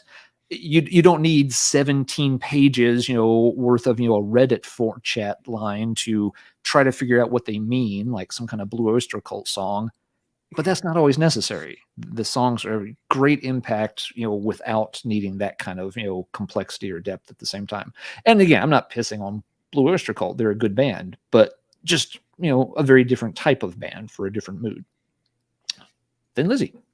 Can I quickly follow up here with you, Alan? Oh, absolutely, of course. I know because your dad's a record collector too, correct? That he is. Yep. Does he? I mean, because I think one night you were talking about blues. Does he collect blues records? Yes, that's one of his genres. The reason I was interested here is is this a connection, like this transition for where heavy rock is and influenced by the blues, do you share any of that with your dad? Like when you go record collecting, is he interested in that stuff? Not really. But there have been a few points that have made it across. Most of what he collects is much earlier chronologically. Basically, he starts losing interest in music about the time the British invasion hits. 90% of his collection is pre-British invasion stuff. But that said, there have been a few heavier bands I have been able to get him at least a little interested in. It's not stuff he would collect, but I can put together CDRs of certain bands for him and he'll actually really enjoy them. And they usually are ones, like you suggested, Kellen, that have a bit of a bluesy undertone to them. The two that jump to mind three that jump to mind right away. AC/DC, early Bon Scott era material. He gets a kick out of that. Motorhead, if I pick and choose the tracks carefully, Motorhead, has, some of those songs that, have a little bit more the kind of the Roadhouse vibe to them. Sure. He really loves those Motorhead tracks. And the third one is if I splice together the right Scorpions material. And again, older Scorpions, not 80s arena rock Scorpions. Yeah. That he would have no interest in. But some of the older, sort of slower, bluesier type, Scorpion stuff. Yeah. And I've just done it on a lark on a few occasions because I think if you'll sit down and listen to these, I think you'll like them. You just have to get past the fact that yes, it is a band from after your era. And yeah, every time he's been like, yeah, this is actually really cool. I actually like this. He'll play it for some of his other friends that like those styles. He's just like, have y'all ever checked out Motorhead? They're like, the fuck? That's like 20 years too recent for you, Phil. He's just like, no. Listen to this shit. This is actually really good. So there are some metal bands that can kind of bridge that gap in the thanks to the blues connection, Kellen. Cool. Kellen, are you familiar with Thin Lizzy at all? Have you taken the time? Is it Kellen? Oh, Yeah. sorry, Alan. Yes. So I know Thin Lizzy, but I can't speak to their catalog in the same way that. I don't own any of those records. I've heard tons of them, but it's always something that I'm working my way back. Start with Merciful Fate, for example. I'm there in terms of tracing the history, or Manila Road. So I haven't ventured into that 70s sort of transition from the 60s hard rock era. It's just always something that I know at some superficial level, but in terms of investigating it and claiming it as here's clearly where this is coming from. I own a Uriah Heep record, but you don't have all their catalog or anything. Yeah. Well, and considering my age, I'm a super late convert to Thin Lizzy, and I picked up that Thunder and Lightning record at a record show for $6, and I was kind of blown away by it. I've always liked Phil Lynnett's vocals. He's very unique singing style, and his songwriting style is and as a lyricist, he's very interesting and atypical for the era. I would say if you're going to jump in, check that one. I mean, being a heavy metal guy, that's their most metal record. I've got Johnny the Fox, I've got Jailbreak, and I've got one other. I can't remember the name of it. Fuck, I don't know. I got 4 other records, and I'm going to get them all eventually. I was a late convert, but I'm again kicking myself. What was I thinking? Why am I so late to this? Other than Northern Michigan Radio always played "The Boys Are Back in Town," which is a good song, but I mean, having heard it, repetitive over and over and over for countless years on Northern Michigan Radio, it kind of killed it a little bit for me. But still, Jailbreak's a great record. Yeah, I want to say you've talked about this before, Sin After Sin. That's another one where I love that record. but also in terms of Judas Priest's sort of career trajectory, you can hear the bluesier side of that. Oh yeah, I think it's 78. Yep. So it's one of those records that I'll listen to, and you've talked about. It's kind of that was, you were always a Maiden person, and Priest was what you got to later. So for that record, what I always liked about that record is I really like mid-range crooning Halford. He's singing in a very soulful, bluesy croon on that record. And he got more, metal god, soaring highs as he went, which I love that too. But that album early on really connected to me. And it really said, told me that, wow, Judas Priest has a lot to offer. There's a lot of great stuff here. But all right. This next band for me is a band that it sounds like I'm super drunk and someone punched me in the mouth. So saying this band name is going to be, it's what that's going to sound like. Eamon Mule. And the album is called Afar Agathfark, which I guess tonight I'm getting Afar Gathfocked with all these Finnish long drinks I'm drinking. But yeah, this is their third album. Eamon EMYNMUIL.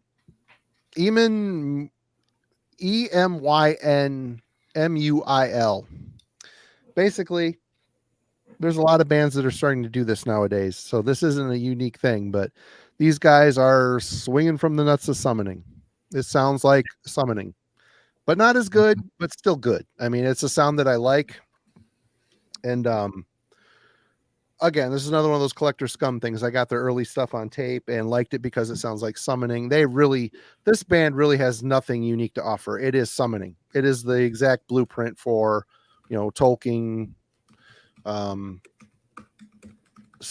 praising I think the electronic side is a little bit more predominant maybe on this band's album here, but the black metal guitars are low in the mix. It's one guy, it appears, it's kind of a similar summoning thing. You have like a caricature of yourself. I mean, the whole thing is very much a summoning aesthetic from top to bottom, the runes and all that stuff. But this is quite good. I've liked all three of their albums now, and I got this for a decent price out of season. What's up, Kyle? Yeah, if you're into summoning, check these guys out. Sounds like my kind of thing. I don't know that one. Yeah, good stuff. All right.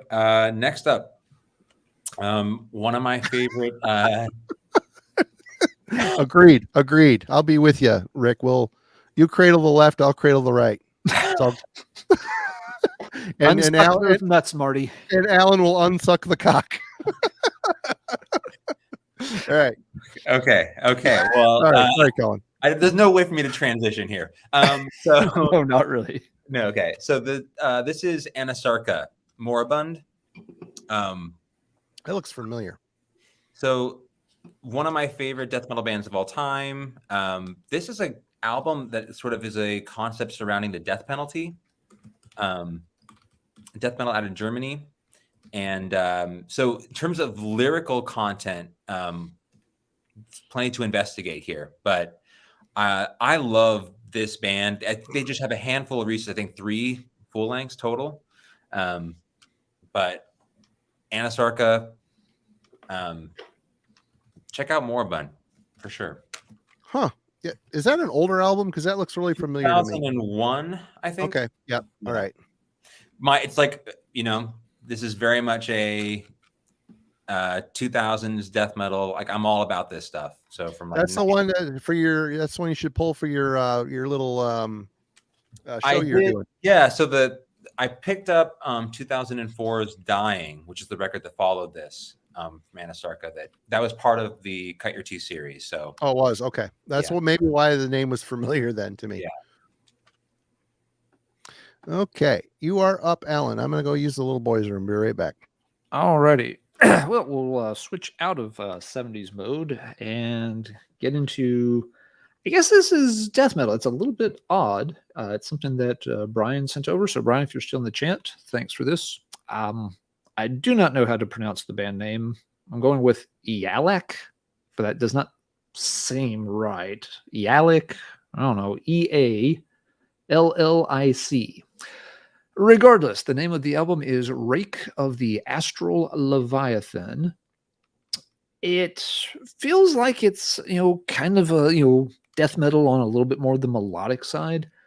What throws me off sometimes, though, they do use some very different vocal approaches. The first, full song, Desert Flare, has very, very clean vocals. And when you combine that, with just, sort of, faster paced, melodic death metal, it actually starts venturing a little bit towards power metal territory, but they don't use that vocal style very much on the rest of the album. After that, it gets kind of, more in line with what you'd expect from a more extreme metal vocalist.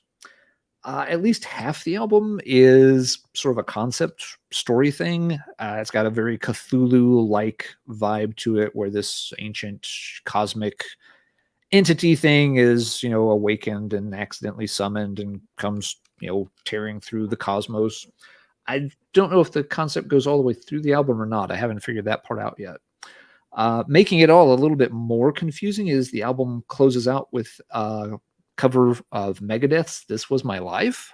So then all of a sudden the band is kind of switching more into, thrashy mode a little bit, although that's not the most thrashy Megadeth song ever. So yeah, it's a weird mix of things. I like it, unlike, Throne of Iron from earlier, this feels like a, kind of a strange project, but they're actually doing several things pretty well. And so this one's, thumbs up, kind of cool, and be interested to see what else they come up with. Eallic, I'm guessing. Kellen, any idea how you pronounce ALLIC? Yeah, I was trying to read that. The chat's been lighting up, trying to figure out Yeah, Eilick, maybe. I have no idea. And it's something, well, Marty's already back, but, a quick side rant here for something that kind of is starting to grind my gears just a little bit. It does seem like more and more bands, like the one Marty just showed, and now this one, it almost seems like bands are intentionally trying to come up with names that are just fucking unpronounceable. It's just like we're just going to combine letters or find some weird ass ancient dialect that nobody can pronounce and use the band name from that. And I just have to ask myself, is it really cool if nobody can say it? You can say, dude, that sounds like such a cool band name. But does it? Because everybody just mispronounces it. So I understand you're trying to find something that's unique and it doesn't just feel like a name that's been used before. And we've got 50 plus years of heavy metal bands that have already beaten you to the punch when it comes to choosing your moniker. But stop and think. If you're a band and you're about to come up with, what's the name we want to slap across the title of this demo, you might want to think twice before just randomly coming up with some kind of, Lovecraftian Cthulhu name that no fucking human being on earth has the vocal cord anatomy to pronounce. Because it's going to make it a little hard for word of mouth to get around. I'm just saying. I'm done with my rant. But you're right, Dwayne. I think more finding a name not already used. That's part of it. It can be a thing, yeah. And so also many fucking bands. And even if you find one that's not used, sometimes you're finding one that's not really cliche. It's like, well, we've got this, but it's just, minor variation on a theme at that point. So I get that it's, can be a challenge. But yeah, I still have to wonder if, trying to come up with, crack the rock. It is really the way to go if you're trying to market yourself. Dude, it's in Orc language, okay? That one is from Orc language, actually. Yeah. The one I just said is real, and you called it, Marty. It actually is Orcish. Yeah. It's actually it was either Orc or Klingon, so I had a 50-50 shot. You remember that. That's our new sign out, by the way. Finally, we nailed it. We finally have come Klingon for the chicken's blood shall be shed at midnight. All right. Next up is a CD that Rick just recently sent me. It was in my Bandcamp wish list, and it is by Fugitive Wizard, Obscuri Eternum. Within the Dungeon Synth circle, there is a contingent of bands that are they may have started off as Dungeon Synth, but they're starting to incorporate raw black metal to the overall synth sound. And this is one of those bands. I'm sure there's probably no more than one person in this, I would imagine. I'm sure the insert is not going to tell me, so I'm not even going to look. But yeah, I mean, some of my favorite black metal is just the raw stuff. And, mixed with Dungeon Synth, it's kind of like, perfect bedfellows. They fit very well together because Dungeon Synth to me always struck me as black metal minus the metal. It has a similar atmosphere, expansive, either that or video game music, one of the two. But Fugitive Wizard, it's a fun CD. It's cool. It's not groundbreaking by any means, but I've enjoyed it. It's been cool. Thank you again, Rick, for sending this. It was very kind of you. I was quite surprised to open up the package and find this because when I decided I was going to buy it, I couldn't find it for a good price. So thanks, man. I really appreciate it. Yeah, it is, right? It totally is, Rick. The semi dungeon raw black metal thing is huge right now and growing. Indeed. Mm-hmm. Okay. Kellen, you are back. Okay, so this is a case of a new album just came out, and I haven't spun the old one for the longest time. So I'm going to reinvestigate the previous record to see how much I actually loved it before I go pick up the new one. So, Mortuous. That's a good album. Right? Like, I had not listened to this in a couple of years, probably. It's really good. I haven't either, but it's really solid. It's good death metal. It's really it's not the polluted cavernous. It's like old school death metal. It's got riffs, right? Good production. It's really good. A good record. I feel this is a record that, given like the climate that we're in right now with death metal, it would have sort of been someone considered like at second tier just because of not being on a major, like on, I think it was on Tank Crimes or Yeah. Carbon. Sorry. It's not 10 Crimes. I got that record too. I haven't spun Okay. it. But it's not like on 20 Buck Spin or Dark, Right. something like that, right? Yeah. So I think it kind of got sort of hidden a little bit during that time period when this was just this world of death metal was exploding. So when I thought this would be kind of a one and done, lost to sort of history to some extent. And then to see a new one released, I pulled it off the shelf. I was like, I'm going to listen to this again. It's great. I really dig this record. So It is good. I don't know if anyone in the chat has picked up the new one and if they love it, if I should go pick up if it's as good as this or, I don't know. Let me know what you think. But The cover's killer on the new one. Really cool cover. Yeah. Good pull for sure. Alan. Okay. I'm having fun over here in the chat with folks. Oh, yeah. Let's talk about this one next. I don't think I've talked about this one on a previous episode. If I have, apologies. A while back, I got a reissue of Seventh Angels, Lament for the Weary. I like Seventh Angel. I want to like Seventh Angel. Okay. They are okay. Fifth Angel, I'm thinking. Sorry, Fifth Angel. Okay, this one's too further back in the line. Yeah, they're both Christian though, aren't they? Yep. There's Christians like to number their angels, I guess. Well, the sixth angel is probably the one that fell and is in a different genre or different maybe, yeah. Philosophical realm. The sixth angel, was like on hat check duty or something. Anyway, yes, English band, second album, different lineup than the first. Cool cover.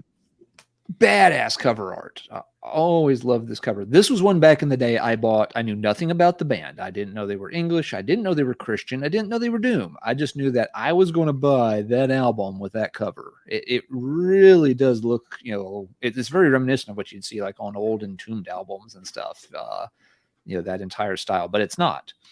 It's not a Seagrave cover. Anyway, I want to like it more than I like it.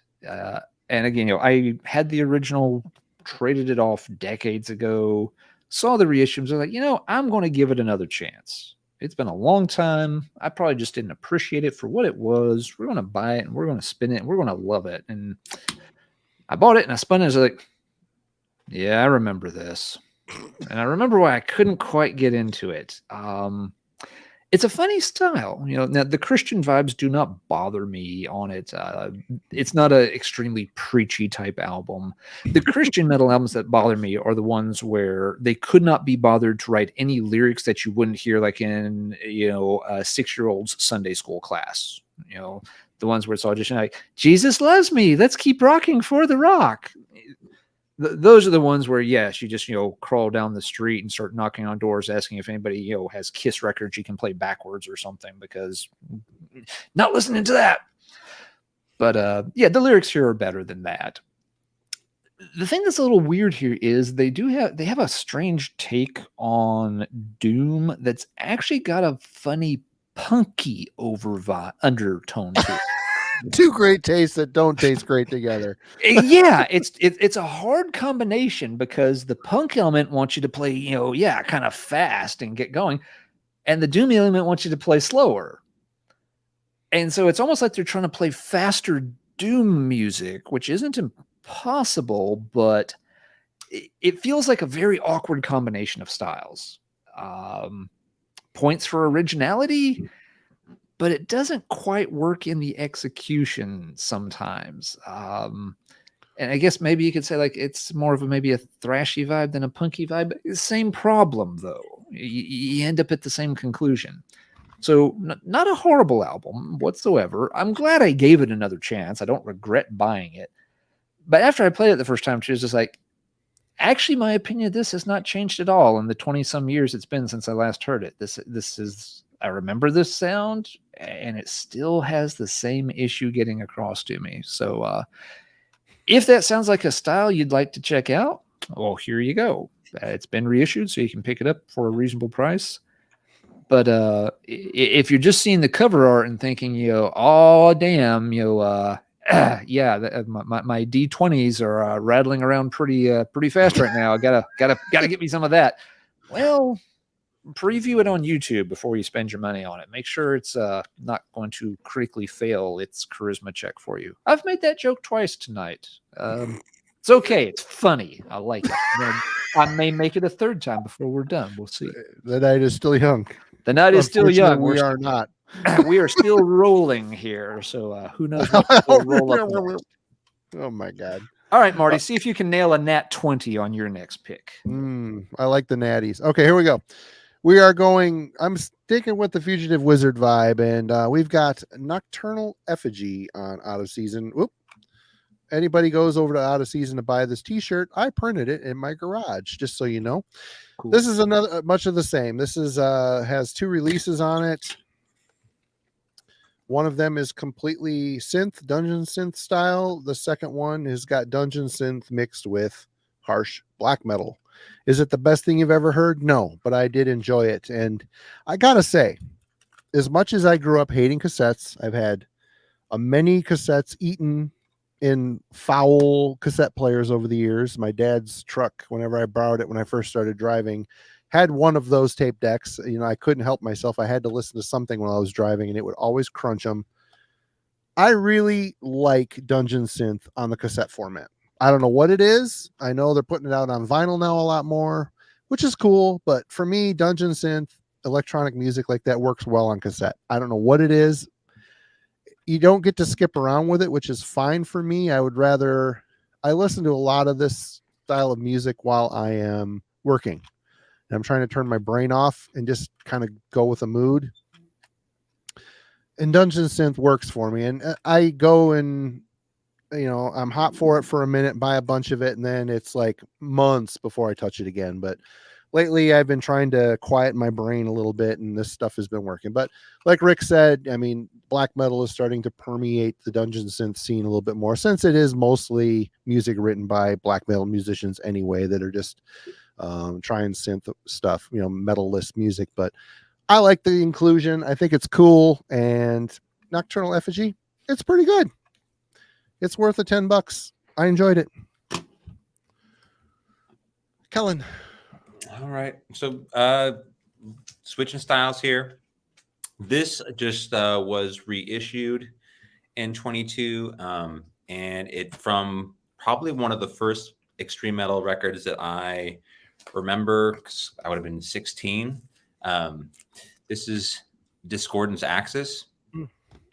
Inalienable Dreamless. I don't know. I know grindcore is not your thing really, Alan, but I don't know how. I know probably Marty, you're familiar with Discordance Axis, I would assume. I don't own any, but I've heard them. Yes. Okay. I'm familiar with the band. It's one that usually gets talked as one of the better things going on. Yeah. But a classic grindcore record. I was really happy that it got a proper reissue, and Willa Tip did the reissue for this, and a beautiful job on the pressing. Anyway, I don't know how much I need to talk about Discordance Axis, but this is a favorite record of mine. I'm happy to get it on vinyl for all the years that I spent listening to it, whatever, off of LimeWire, MP3s, and CD and stuff like that. Now to finally have a vinyl pressing of it, and the fact that it was done with such care, I'm really happy to get this reissue. So, Discordance Axis, Inalienable Dreamless. Cool. The album that almost gave me tonight is when using headphones, which needless to say, I never listened to again on headphones. Right on. All right, Alan, you are up. Okay. I have been working in a little black metal here and there, and one that I've played several times the past couple of weeks. Marty always mispronounces Panfaga. Yep. Panfagas. And the album is Drenskarper,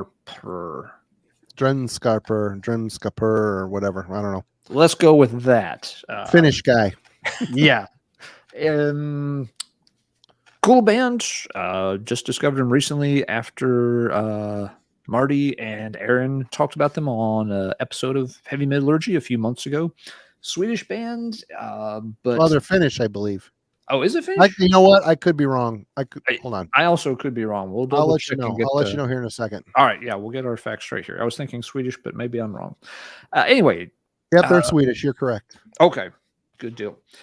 Very cool album. This seems to be a concept album. The insert, spells out in great detail, a story. I don't know if it is a historically accurate account of some old, Scandinavian tale, or if it is something they came up with completely on their own. It's called the Saga of Gretnuter the Strong. That could be a real thing. That could be something they made up in their basement while rolling up characters, for a new campaign. I have no idea. But regardless, the two albums I've heard by the band really like the way they do Viking metal without it feeling very formulaic. A lot of Viking metal bands for me, they start to feel a little too samey after just a few listens. This band's mixing different styles together. They've got melodic black metal going on. There's definitely sort of a Vikingish theme going on. They sound like Michael mentioned. They sound a lot like Arcanum to me. Okay, a little more metallized, polished Arcanum. Okay, I'm not very familiar with Arcanum, so I would not have thought of that. Thanks, Michael. But so the way they do it, and like this is what I want to hear a band sound like when they're trying to do those ancient tales of Viking-y stuff. I don't want to hear the Amon-Amarth version. Nothing against them. Their stuff just falls into a pattern that they've done an awful lot of times by now. It doesn't always hold my interest very well. But yeah, for a band like this, maybe Mythoton's stuff, was pretty cool. Those are the ones that I go back to, and will replay from times. So yeah, if this one slipped past you and never got onto your radar, cool band. They're inactive now, as far as I know. Is that correct, Marty? They are. Yeah, yes. They're not still around. It wasn't a they; it was a he. It's one guy, one band. Oh, okay. Band, I did not know that. So yeah, it was a cool project while it lasted, and there's definitely some cool albums out there. It's been a fun one to listen to for something a little different lately. Right and Saga.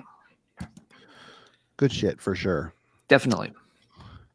Okay, I got one more here to show on the electronics. Well, of the dungeon synth. This is the Harion Thangorodrin Under the Reign of a New Power tape.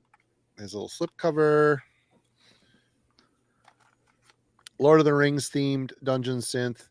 This Thangorodrin stuff is very much the guy that does this project does the projects Fief and Sequestered Keep, which all three of those projects, in my opinion, are some of the best dungeon synth out there. The guy just uses the right tones.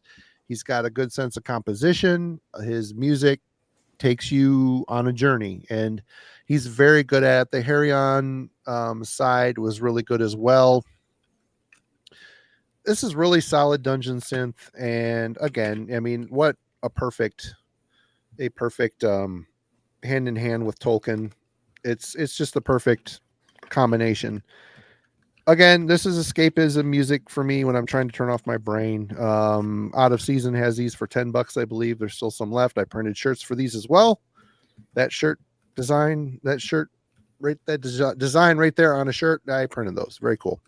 Again, Thangorodrin, I really like. I like Fief. I like Sequestered Keep, so I had to get this. I'm a little late to the party getting it, but solid escapism music. Very well done synth.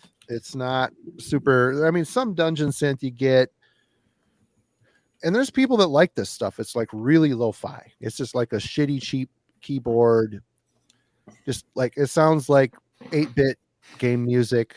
I don't care for that. I like the more composed, symphonic, big, bombastic sound. This, Thangorodrin, Sequestered Keep, Fief, they all got that. Very good stuff. Good stuff indeed. So check it out. If you're into dungeon synth and you don't know of those bands, check them out. Bands. I said bands. It's not bands. Are they also? Is it all from Out of Season? These two are. Okay. Yeah. Okay. Yeah. Because I'm unfamiliar with that, so I should probably just go check that out. It's good stuff. Okay. Solid.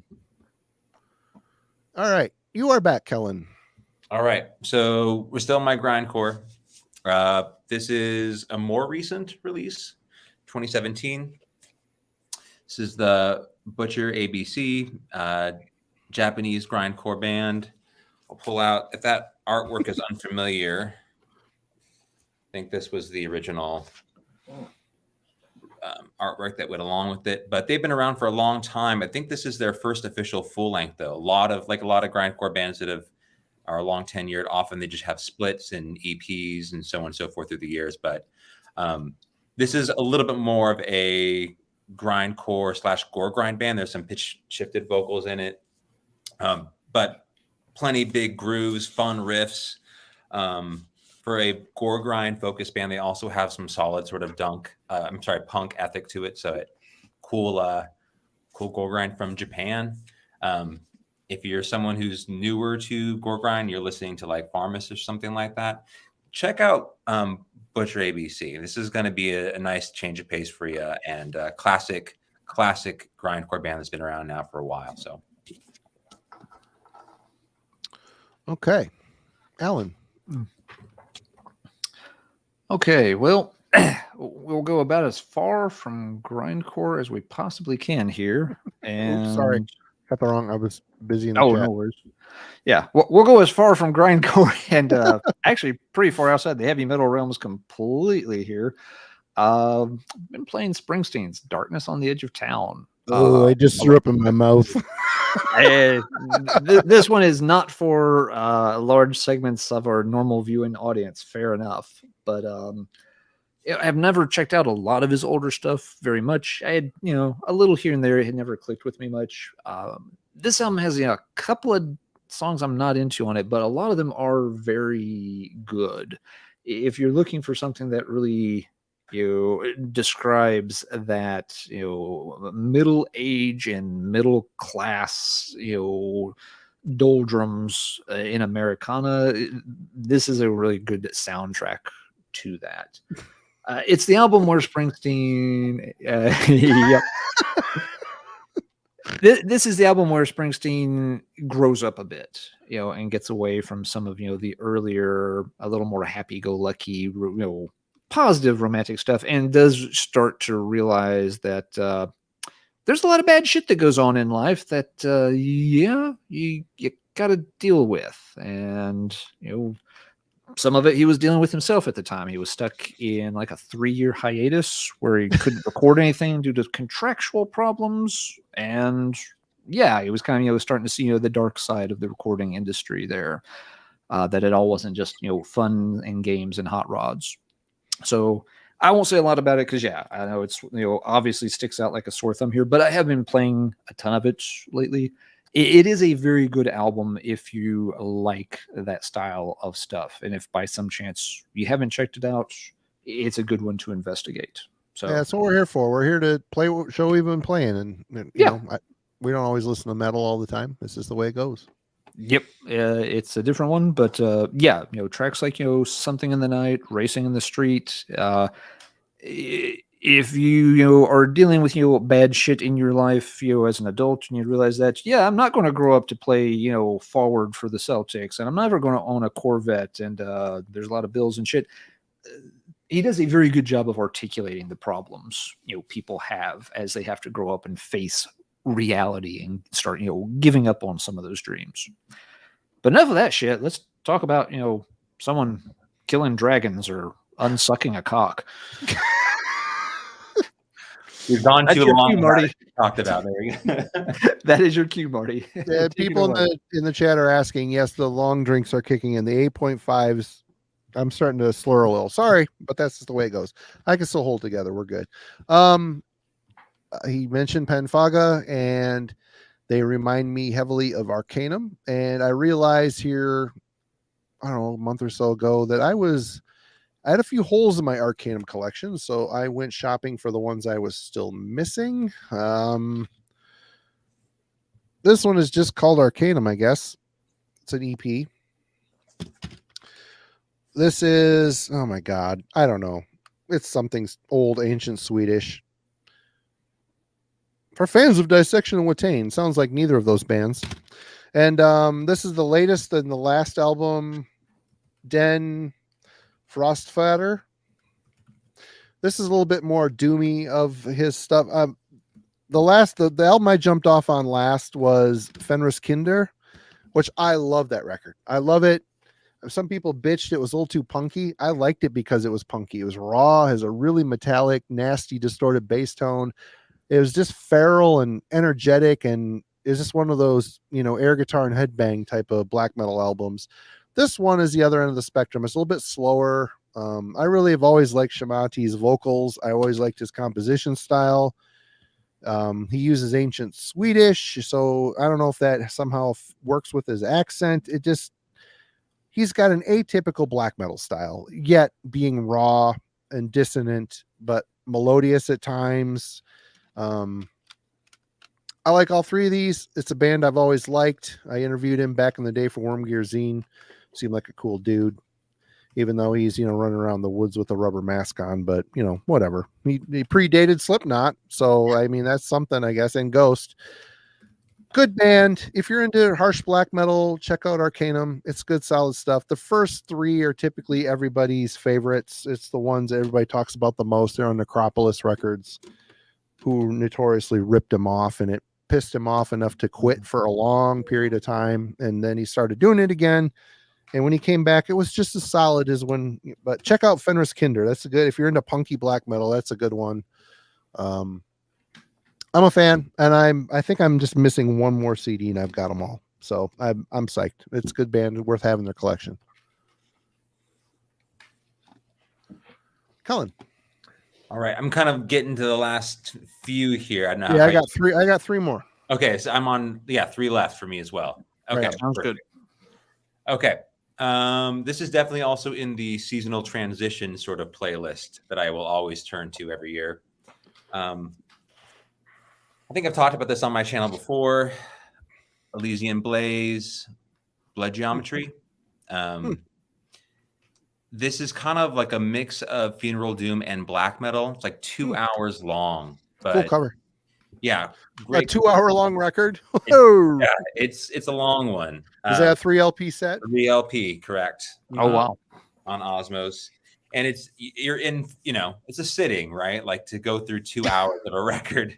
It's like clear the calendar sort of deal. But just gorgeously arranged. There's a whole lot of sort of piano. And it feels like it's just being recorded in this incredibly deep, broad, whatever you want to call it, like cathedral, in the sense that everything has tons of room to breathe in the atmosphere. So classic sort of black metal kind of spatial recording. The piano echoes, and it just works really well for the Funeral Doom pacing to this. Anyway, awesome black metal record. I would probably call it first.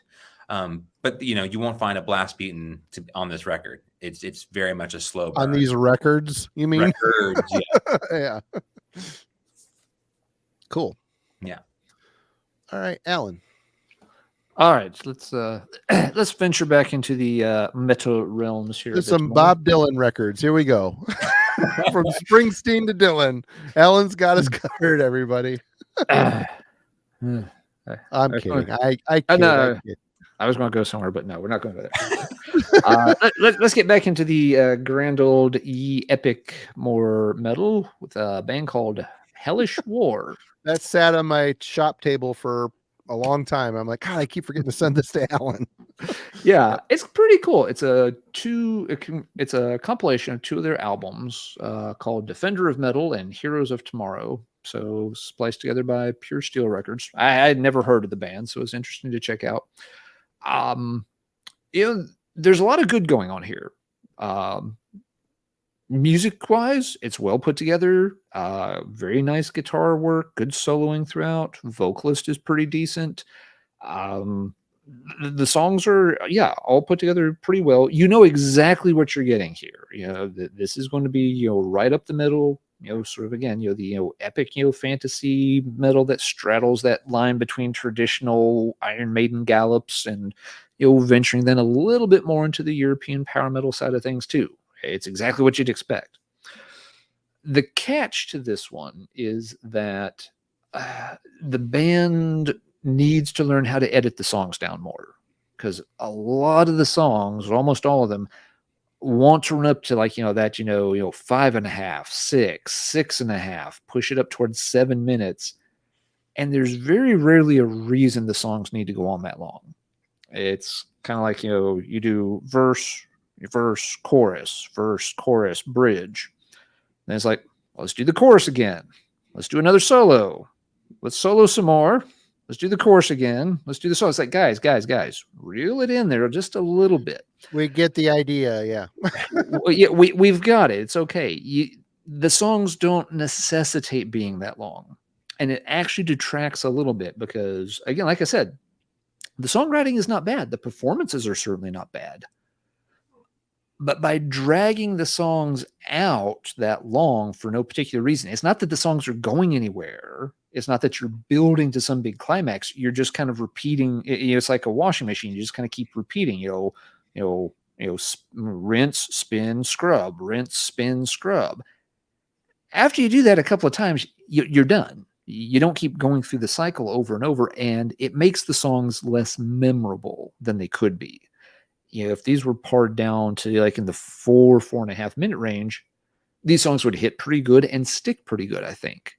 But the fact that you got to sit through, another, 1 or 2 minutes of just unnecessary, dragging it out, by the time you're halfway through the album, you're looking at just like, how many songs on this damn thing?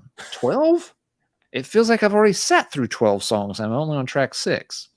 So they need to learn how to either edit the songs down, or if you want to write longer songs, that's fine. But you've got to have the song going somewhere. Look at like, classic Iron Maiden, for example. When they wrote longer songs, those songs were a journey. You followed them from start to finish, and everything was important, and it was leading somewhere. Mm-hmm. And these guys haven't quite figured that out yet at this stage. So the only other thing holding them back a bit is production. You can tell this was sort of a budget affair. It could have used a much cleaner, more energetic production for this style of music. It's not bad. It's just, it's a little low, a little flat sounding. So I like what I'm hearing. I'm not trying to rag on the band at all. It's growing pains. It's, a band that's got to, and I'm not sure if they're still a going concern or not. They're a South American band, if I remember right. I don't remember. South American, maybe Central American. I'll Hold check. on, I can look. I've got it right here. Okay. Yep. So yeah, kind of a cool project. There's Brazil. Okay. So there's some promise there, but they needed some refinement at this stage. But not a bad pickup if you find it, on a distro cheap and you like this style. Yeah, and you don't mind it being, kind of samey, what you're going to expect. They're not breaking the mold whatsoever here. They are very much coloring inside the lines nice and neatly. They're just taking too long to fill in the picture. But Hellish War, kind of cool. I would check out more by them given the chance. All right. Okay. Alan went on a non-metal tangent. I'm going to do so as well. And this is I'm a big Skinny Puppy fan, but I also like Frontline Assembly a lot. And of the Frontline Assembly catalog, there's a lot of great records, but this is my favorite by theirs. Frontline Assembly's Caustic Grip. This album is aggressive. It's dark. It's scary at times. It's just a very well-written industrial record. The vocals vary from like a harsh yelling style to darker, lower tones. It's just, the music is very well written, very catchy, very aggressive.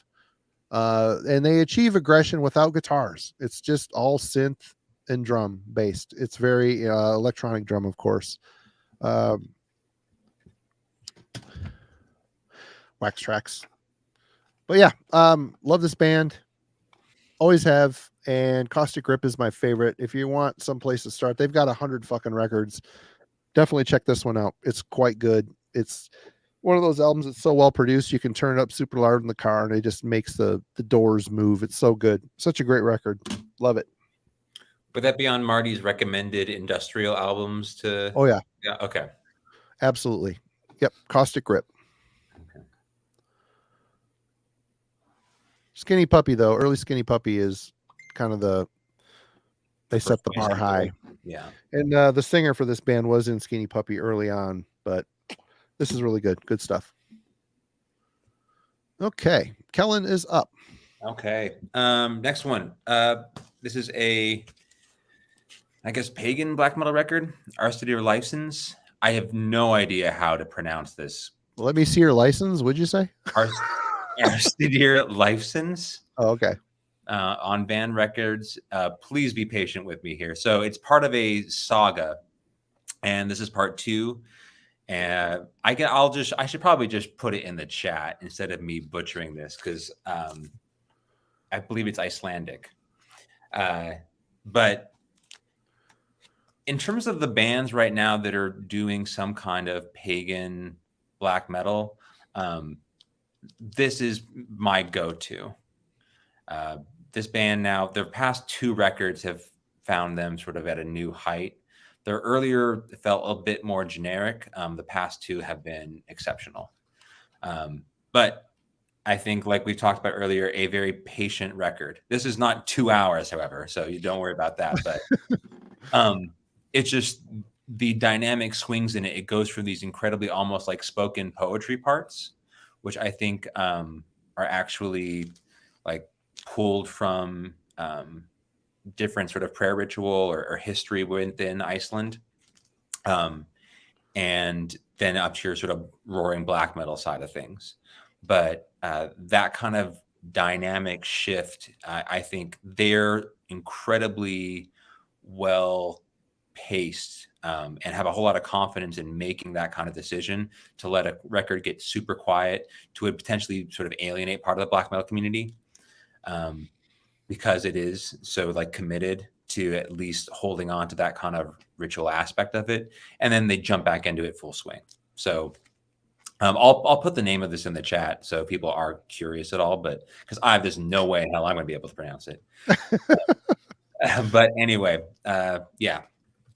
I'll put it and Ryan, Van Records is a great start. They put out really dark and polluted, interesting, artistic black metal. They kind of got they have a style about that label. It's very cool. They put out some great stuff. And the packaging is usually pretty top notch. That looked pretty fancy. You got like the red foil and all that other stuff. You pull it out here. If you don't mind, I'll just do a quick second. Yeah. But yeah, that's a great label. They've got Atlantean Codex, Ruins of Bevrast, The Devil's Blood was on that label. Yeah, they really find some good ones. They need better distribution in the US is the only problem. Not enough places sell their stuff. So if anyone knows how to, I want to say, was there a magnifying glass that you pulled out earlier, Alan? Is that at the ready? Yeah, okay. Because you would need this to go through the liner notes. Oh yeah, that's not happening. I'm not seeing those ever. And then you going on the other side here, it's got everything written old, Icelandic, whatever. But the treatment and how committed they are. I think one of the band members is actually a historian. So you can imagine they're not going to like approach the lyrics and concepts for these records lightly. Right. So anyway, I highly recommend it. I'll put the name of it in the chat for everyone. Cool. Yeah. And BSC is right. The Van Hez Sulfur Eon is also on that label. Yep. Another great killer band. Great band. All right, Alan, you are up. All right. This one. Black Rose. So here's another new wave of British heavy metal entry. This is one of those bands. They have a very scattered discography back in the day. Is that the King Diamond band? Good question. It is not the King Diamond band. This is a straightforward new wave of British heavy metal band. And back in the day, they had a song on the Roxcalibur compilation. They had a song on the One Take No Dubs compilation. They had 2 songs on some other compilation. That's what the magnifying glass is for. Which one was it? Oh, hell, I don't know. It was another compilation. They made a 7-inch single. They made a 12-inch EP. So, I've known about this band for a long time, but their stuff was always so, dispersed that it was hard to ever get much of a feel for them because you'd hear a song on one thing you'd play, And then it might be 8 months before you found it, we're playing something like, oh yeah, there's another Black Rose song on this. So I finally just, checked, and there was a, compilation done on Hellion Records about a decade ago. It's a weird compilation.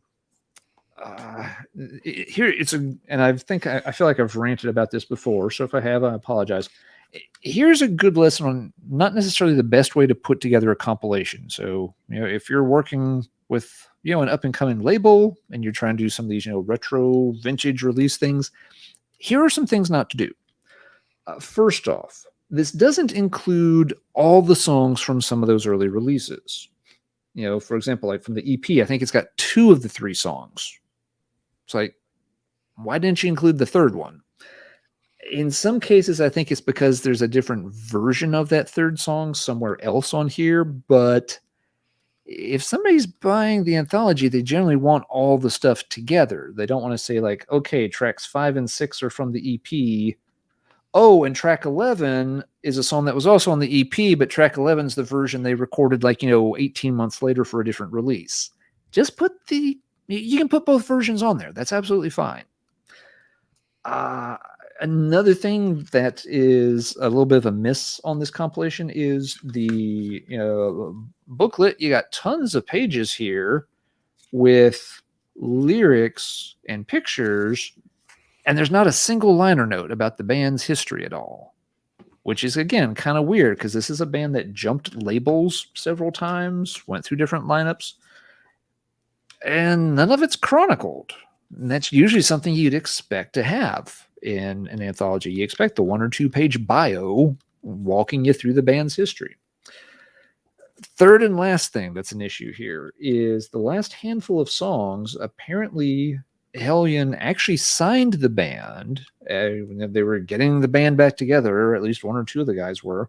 And so the last handful of songs are from a demo that was done for Hellion in 2010. If you're buying an anthology from one of these old school bands who have been buried by time and dust, you're not wanting to hear shit they just recorded 6 months ago. And I'm sorry, that's just not what you're looking for in this kind of package. You're wanting to hear all the old stuff. For example, it's got half of their debut album on here. Where's the other half? Well, you didn't have room for that, but you had room to work on these 4 tracks they had just recorded for your label, which stylistically are completely different for the most part. So yeah, it's a little bit of a mess of a compilation.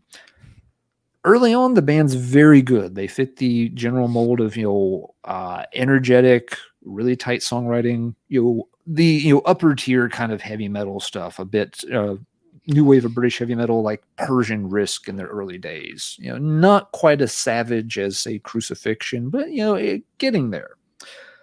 By the time that you get into the mid-'80s stuff, they're definitely leaning a bit glammy, but like the Idle Rich I showed earlier, it's still got enough of a drive to it to keep the heavy metal crowd pretty happy. You're probably grumbling a little bit that they're looking a little too spandexy, too glammy at that point, but the songs still deliver pretty well.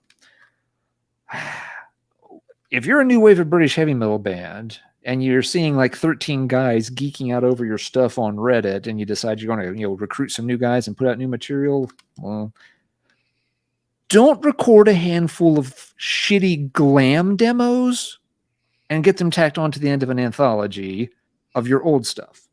Because that's exactly what they did. I don't know why, but when this band came back, they came back in full-on lipstick and torn fishnet stocking mode. Well, I can tell you the reason why half of their first album is on there and the other half isn't, because one of the guys that wrote the other half of the album was kicked out of the band, and they probably didn't have the rights to do so.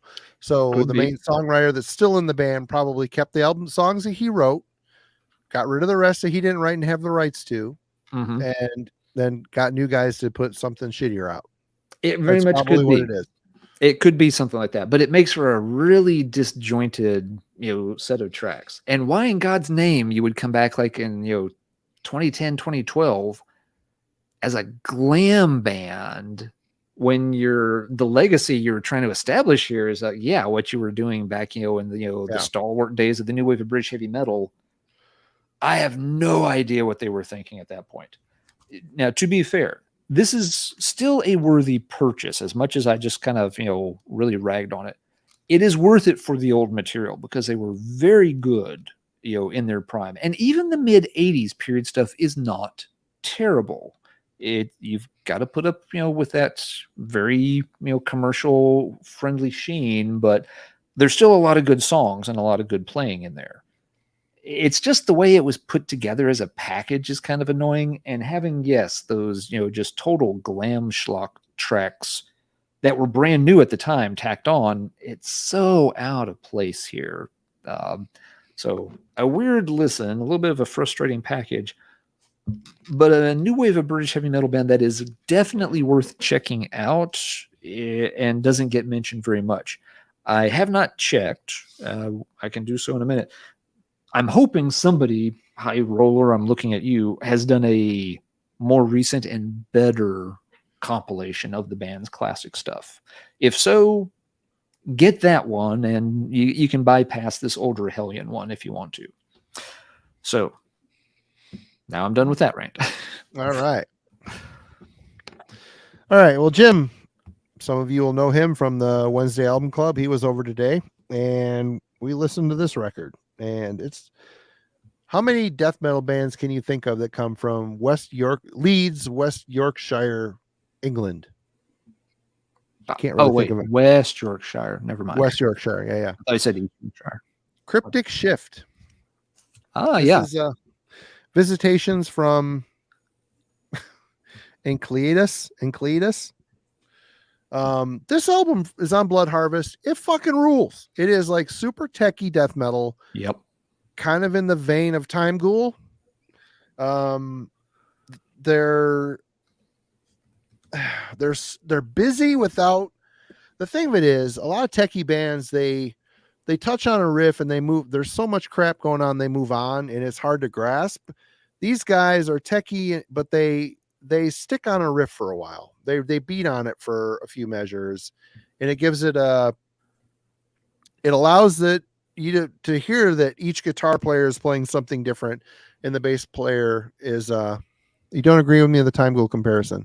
Well, I mean, they don't sound exactly like Time Ghoul, but it just kind of struck me as kind of a same kind of feel as far as death metal goes. I think these guys are way more tech than Time Ghoul, but anyway, each instrument is playing something different, and the bass is filling in the middle with these really crazy bass lines, but somehow it sticks with you. They beat on the riffs long enough for them to stick a little bit. It's a good album. It's really good. It's solid. It's really heavy and dark sounding. Good vocalist. Interesting cover. I've also got a 4-way split on vinyl as well. I've listened to once. I haven't had time to spend much with it, but I have dwelled on this record a bit. They're quite a good band. If you're into more instrumentally adventurous death metal that is not typical of today's cavernous, polluted, down-tuned to A crunch fest, this is a really good record. Definitely check it out. Visitations from Encletus. I don't know. Good shit. There it is. You can read it for yourself. Yep. Yeah, that's a pretty cool one. Jeff over on the Metal Madness 66. He turned me on to this. Same here. Yeah, he mentioned it several times a while back. I was like, okay, I'll check it out. It took me a few listens. It's busy. Yeah, it is very busy feeling at first, but it started to sink in after like maybe the third or fourth listen. It's like, okay, yeah, I'm starting to get this one now. So yeah, that's a cool pick. I mean, like the opening track's like 20 minutes long. So that's the thing. So you kind of, as soon as you start, you're kind of in for it to kind of go along that journey. It's like a 25-minute song, yeah. But I think they kind of sound death thrashy to me. And I think they're a little bit of a thrash. I don't know if you got that vibe as well. I can see that. Yep. Yeah, a little bit. I mean, because they're not so down tuned. They're obviously, I don't know if they're tuned at D standard or E standard. I don't know what they're at, but it isn't typical. If it was a super low tuning, they wouldn't be playing like this. They wouldn't be playing a style of death metal this way. Right. When you tune super low, it kind of dictates the way you play. If you're tuned to A standard, it's like there's not much tension on the strings, and it bands that tune to that typically sound very similar to each other because you start doing a lot of crazy stuff. Your fingers bend the strings in ways you don't want them to sometimes, and I don't know. Anyway, Right. Yeah. Kellen's next. Okay, last one. Save Day. This is always a safe bet for me. And anyone who has ever watched my channel probably knows how much I love this band. So And go watch his channel. Link in the description. Please, people, go subscribe to Kellen's channel. It's awesome. Absolutely. Yeah. And so the night became. I prefer the one before it, but they're both awesome. They're both amazing. I can trade either day. Yep. Yeah, they're both killer. Yeah, these during. I mean, I want to say I will listen to these at any point in time, but yeah, man, when it gets time for the fall, winter, those records are on constant rotation. I absolutely love their style. I know I first kind of hear them as like a black metal band. You're very much kind of like they're a Norwegian bolt thrower to you, I believe. Is yeah. Very melodic though, very melodic and very atmospheric. But they never struck me as black metal, other than occasional corpse paint. I mean, they're sure. What was the Dark Pat? What's the name of their first fucking EP? I can't remember. Sorcery. Dark Sorcery, maybe a little bit, but yeah, I mean, and they always kind of had their own thing going on. Yeah. Early on. I very much consider them. I totally get it. Like the riff style, the vocals, the tuning. I completely understand where you're coming from. It's just the riffs are just flowing and slow. The riffs just kind of flow in like a sea of atmosphere. Right. They pulse and surge, kind of like bolt thrower riffs do to me. And when we were listening to Hades, like you could compare and contrast that to Hades, and Hades is so clearly a black metal band by comparison. I get what you're talking about. Yeah. But especially his Aries low vocals too, really low and death-like, but he still enunciates in his performance. So you can kind of tell what he's saying a little bit, which it's kind of the antithesis of black metal to me. I don't know. It's just they're too heavy to be black metal. But when you had Austin on and you were talking about black metal classics, he made the point. It's got a black metal vibe to it, and I agree with the world. It does have the atmosphere. I will say that. Okay. Well, I'm happy to meet you halfway there at least. Either way, they fucking rule. They're great. Yes. Those records are rarely talked about, and the people that get it. And they're so good. They're so good. The EP and the first two full lengths are great. Great records. I really can't think of any other. I mean, the pacing of that Hades record, but like the rest of their sound is totally unique. I can't get enough of them. So they're always usually in rotation around here. So, yep. And starting with Burning the Shroud, they started to get more brutal, which it kind of took away that atmosphere and that pulsing go with the flow and the feel. It was kind of a disappointment. And then Shadows of Old, it was too brutal. It was okay record, but it just just a totally different band from what I love. Yeah, they lost what made them special at that point. They became just another brutal band where they had been this very unique entity that had such a cool original vibe. But with Heathen, the album Heathen, they're back. The Heathen album really kind of blew me away. How they return to that early style. It's a really good record. I still got to check it out. And I want to say, I just a shout out to I think Jesse and Ben who do Arcane Archivist. Yeah. They in their more recent, not the newest one, but the last one, they actually did an interview. Oh, cool! So, people who want to check out their interview on the sort of the early years of the band. Oh, is that what they talk about in it? Yeah. Oh, cool. Okay, Kellen is done. Alan is next. All right, so my last one for the night, I alluded to it earlier. Been listening to a little bit more stuff by this band since hearing their new album and liked it. They'd been on my to revisit list forever, and so the new album was a good kick in the pants to do that. Been playing Hypocrisy's Virus. Good album. Yeah, very good album. Brian sent this one over to me, so thank you, Brian. It's a Hypocrisy album. I mean, you know what you're getting with this band, as long as it's not called Catch 22. Yeah, they always, they're going to have some songs, that, lean more into the brutal and aggressive side of things. And then they're going to have, some songs that, play up, the, melodic and slightly atmospheric vibe a little bit more. And this album, it walks that same path. So, and that's really only my ever complaint about Hypocrisy is, they have a formula that works for them, and there's variations, but you basically know what any Hypocrisy album from the last couple of decades sounds like, more or less. But this one's quite good, enjoying it. I haven't played it enough yet to be able to really break it down song by song or anything, but it's another good slab in the Hypocrisy catalog. Good stuff indeed. And so that's my last one. Marty, what you going to wrap us up with tonight? Well, this last one, Brian Arkham was watching our Judas Priest ranking, where I was lamenting that I thought I had British Steel on vinyl. I went through my collection. I looked in 3 different spots. I'm like, where in the fuck did my record go? I got confused. I guess I didn't own it on vinyl. Well, he saw this and he picked me up a copy, but this one's a little bit special.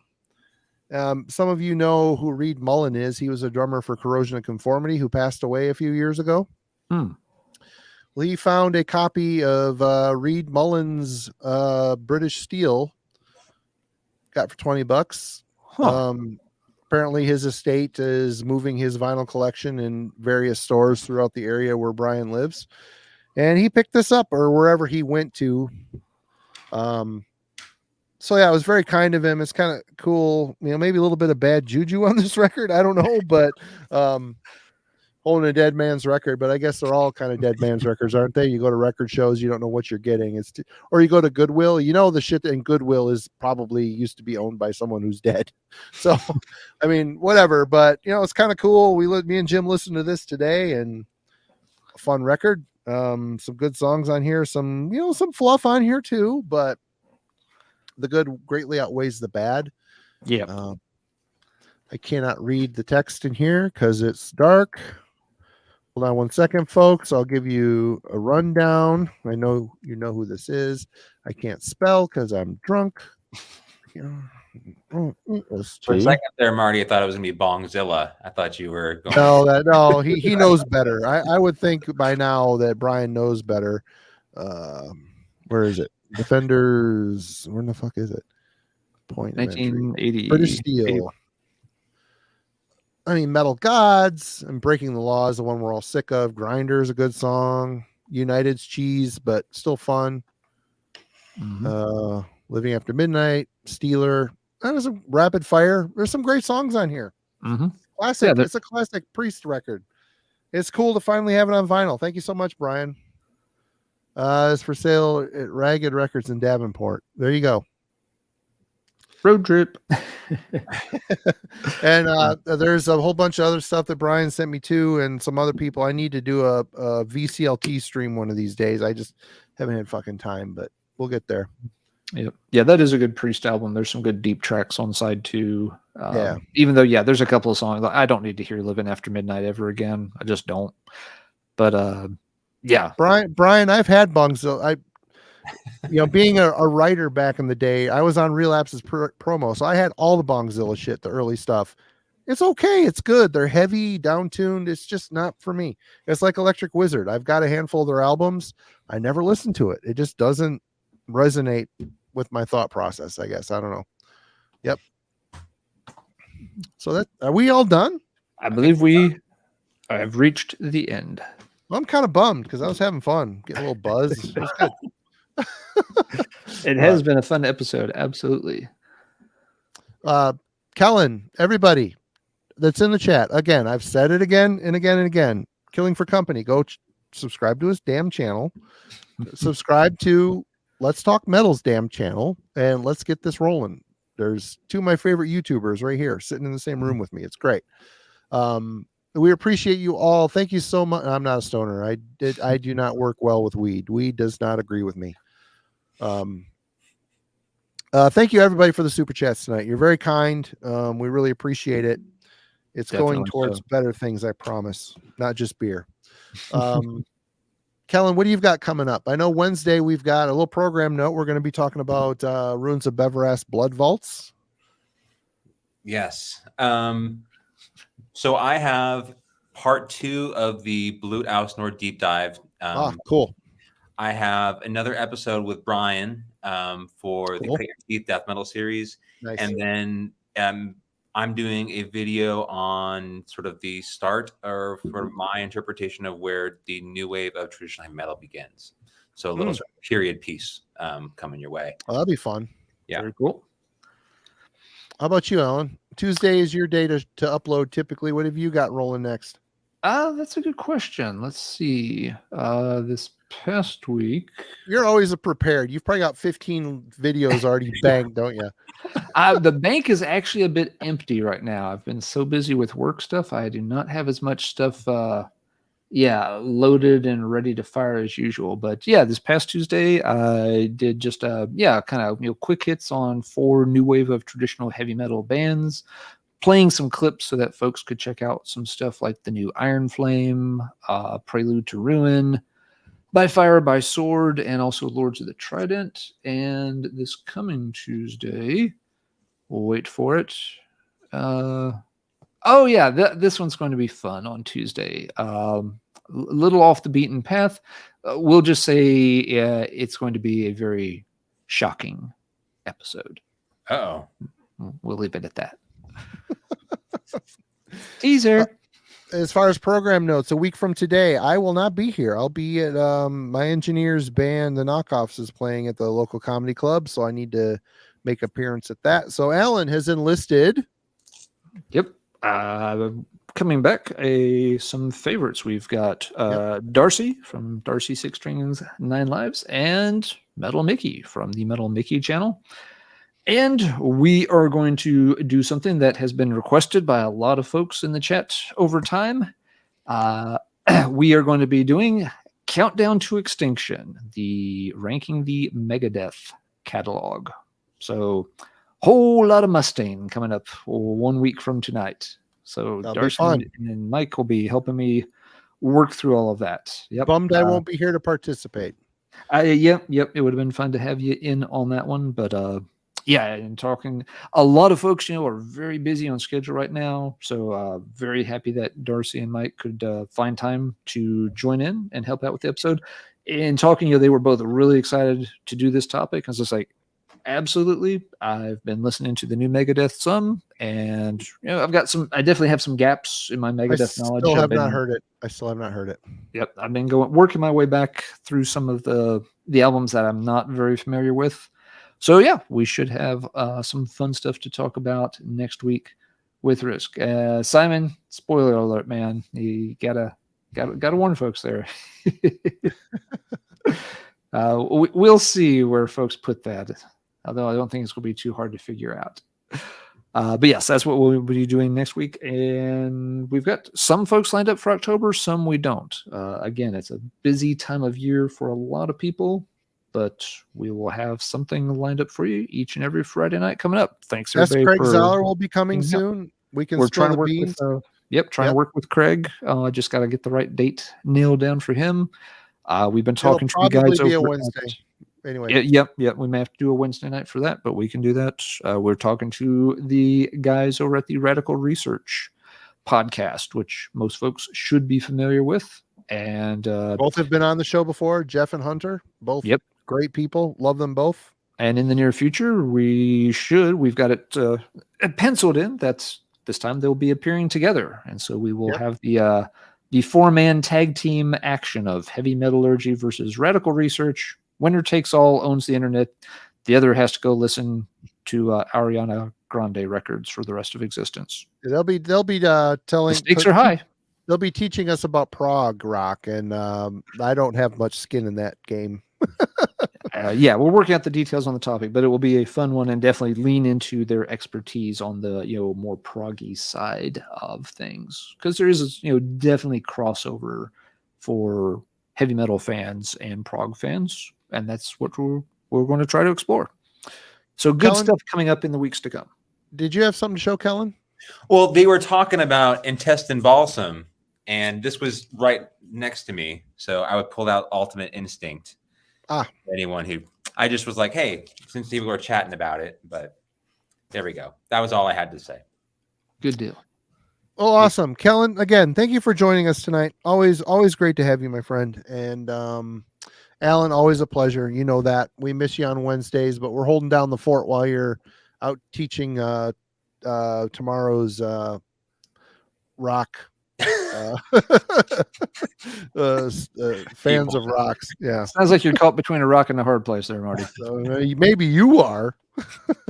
Anyway, everybody, thank you so much. We will see you next week for sure. And y'all have a good night. And remember, Unstuck.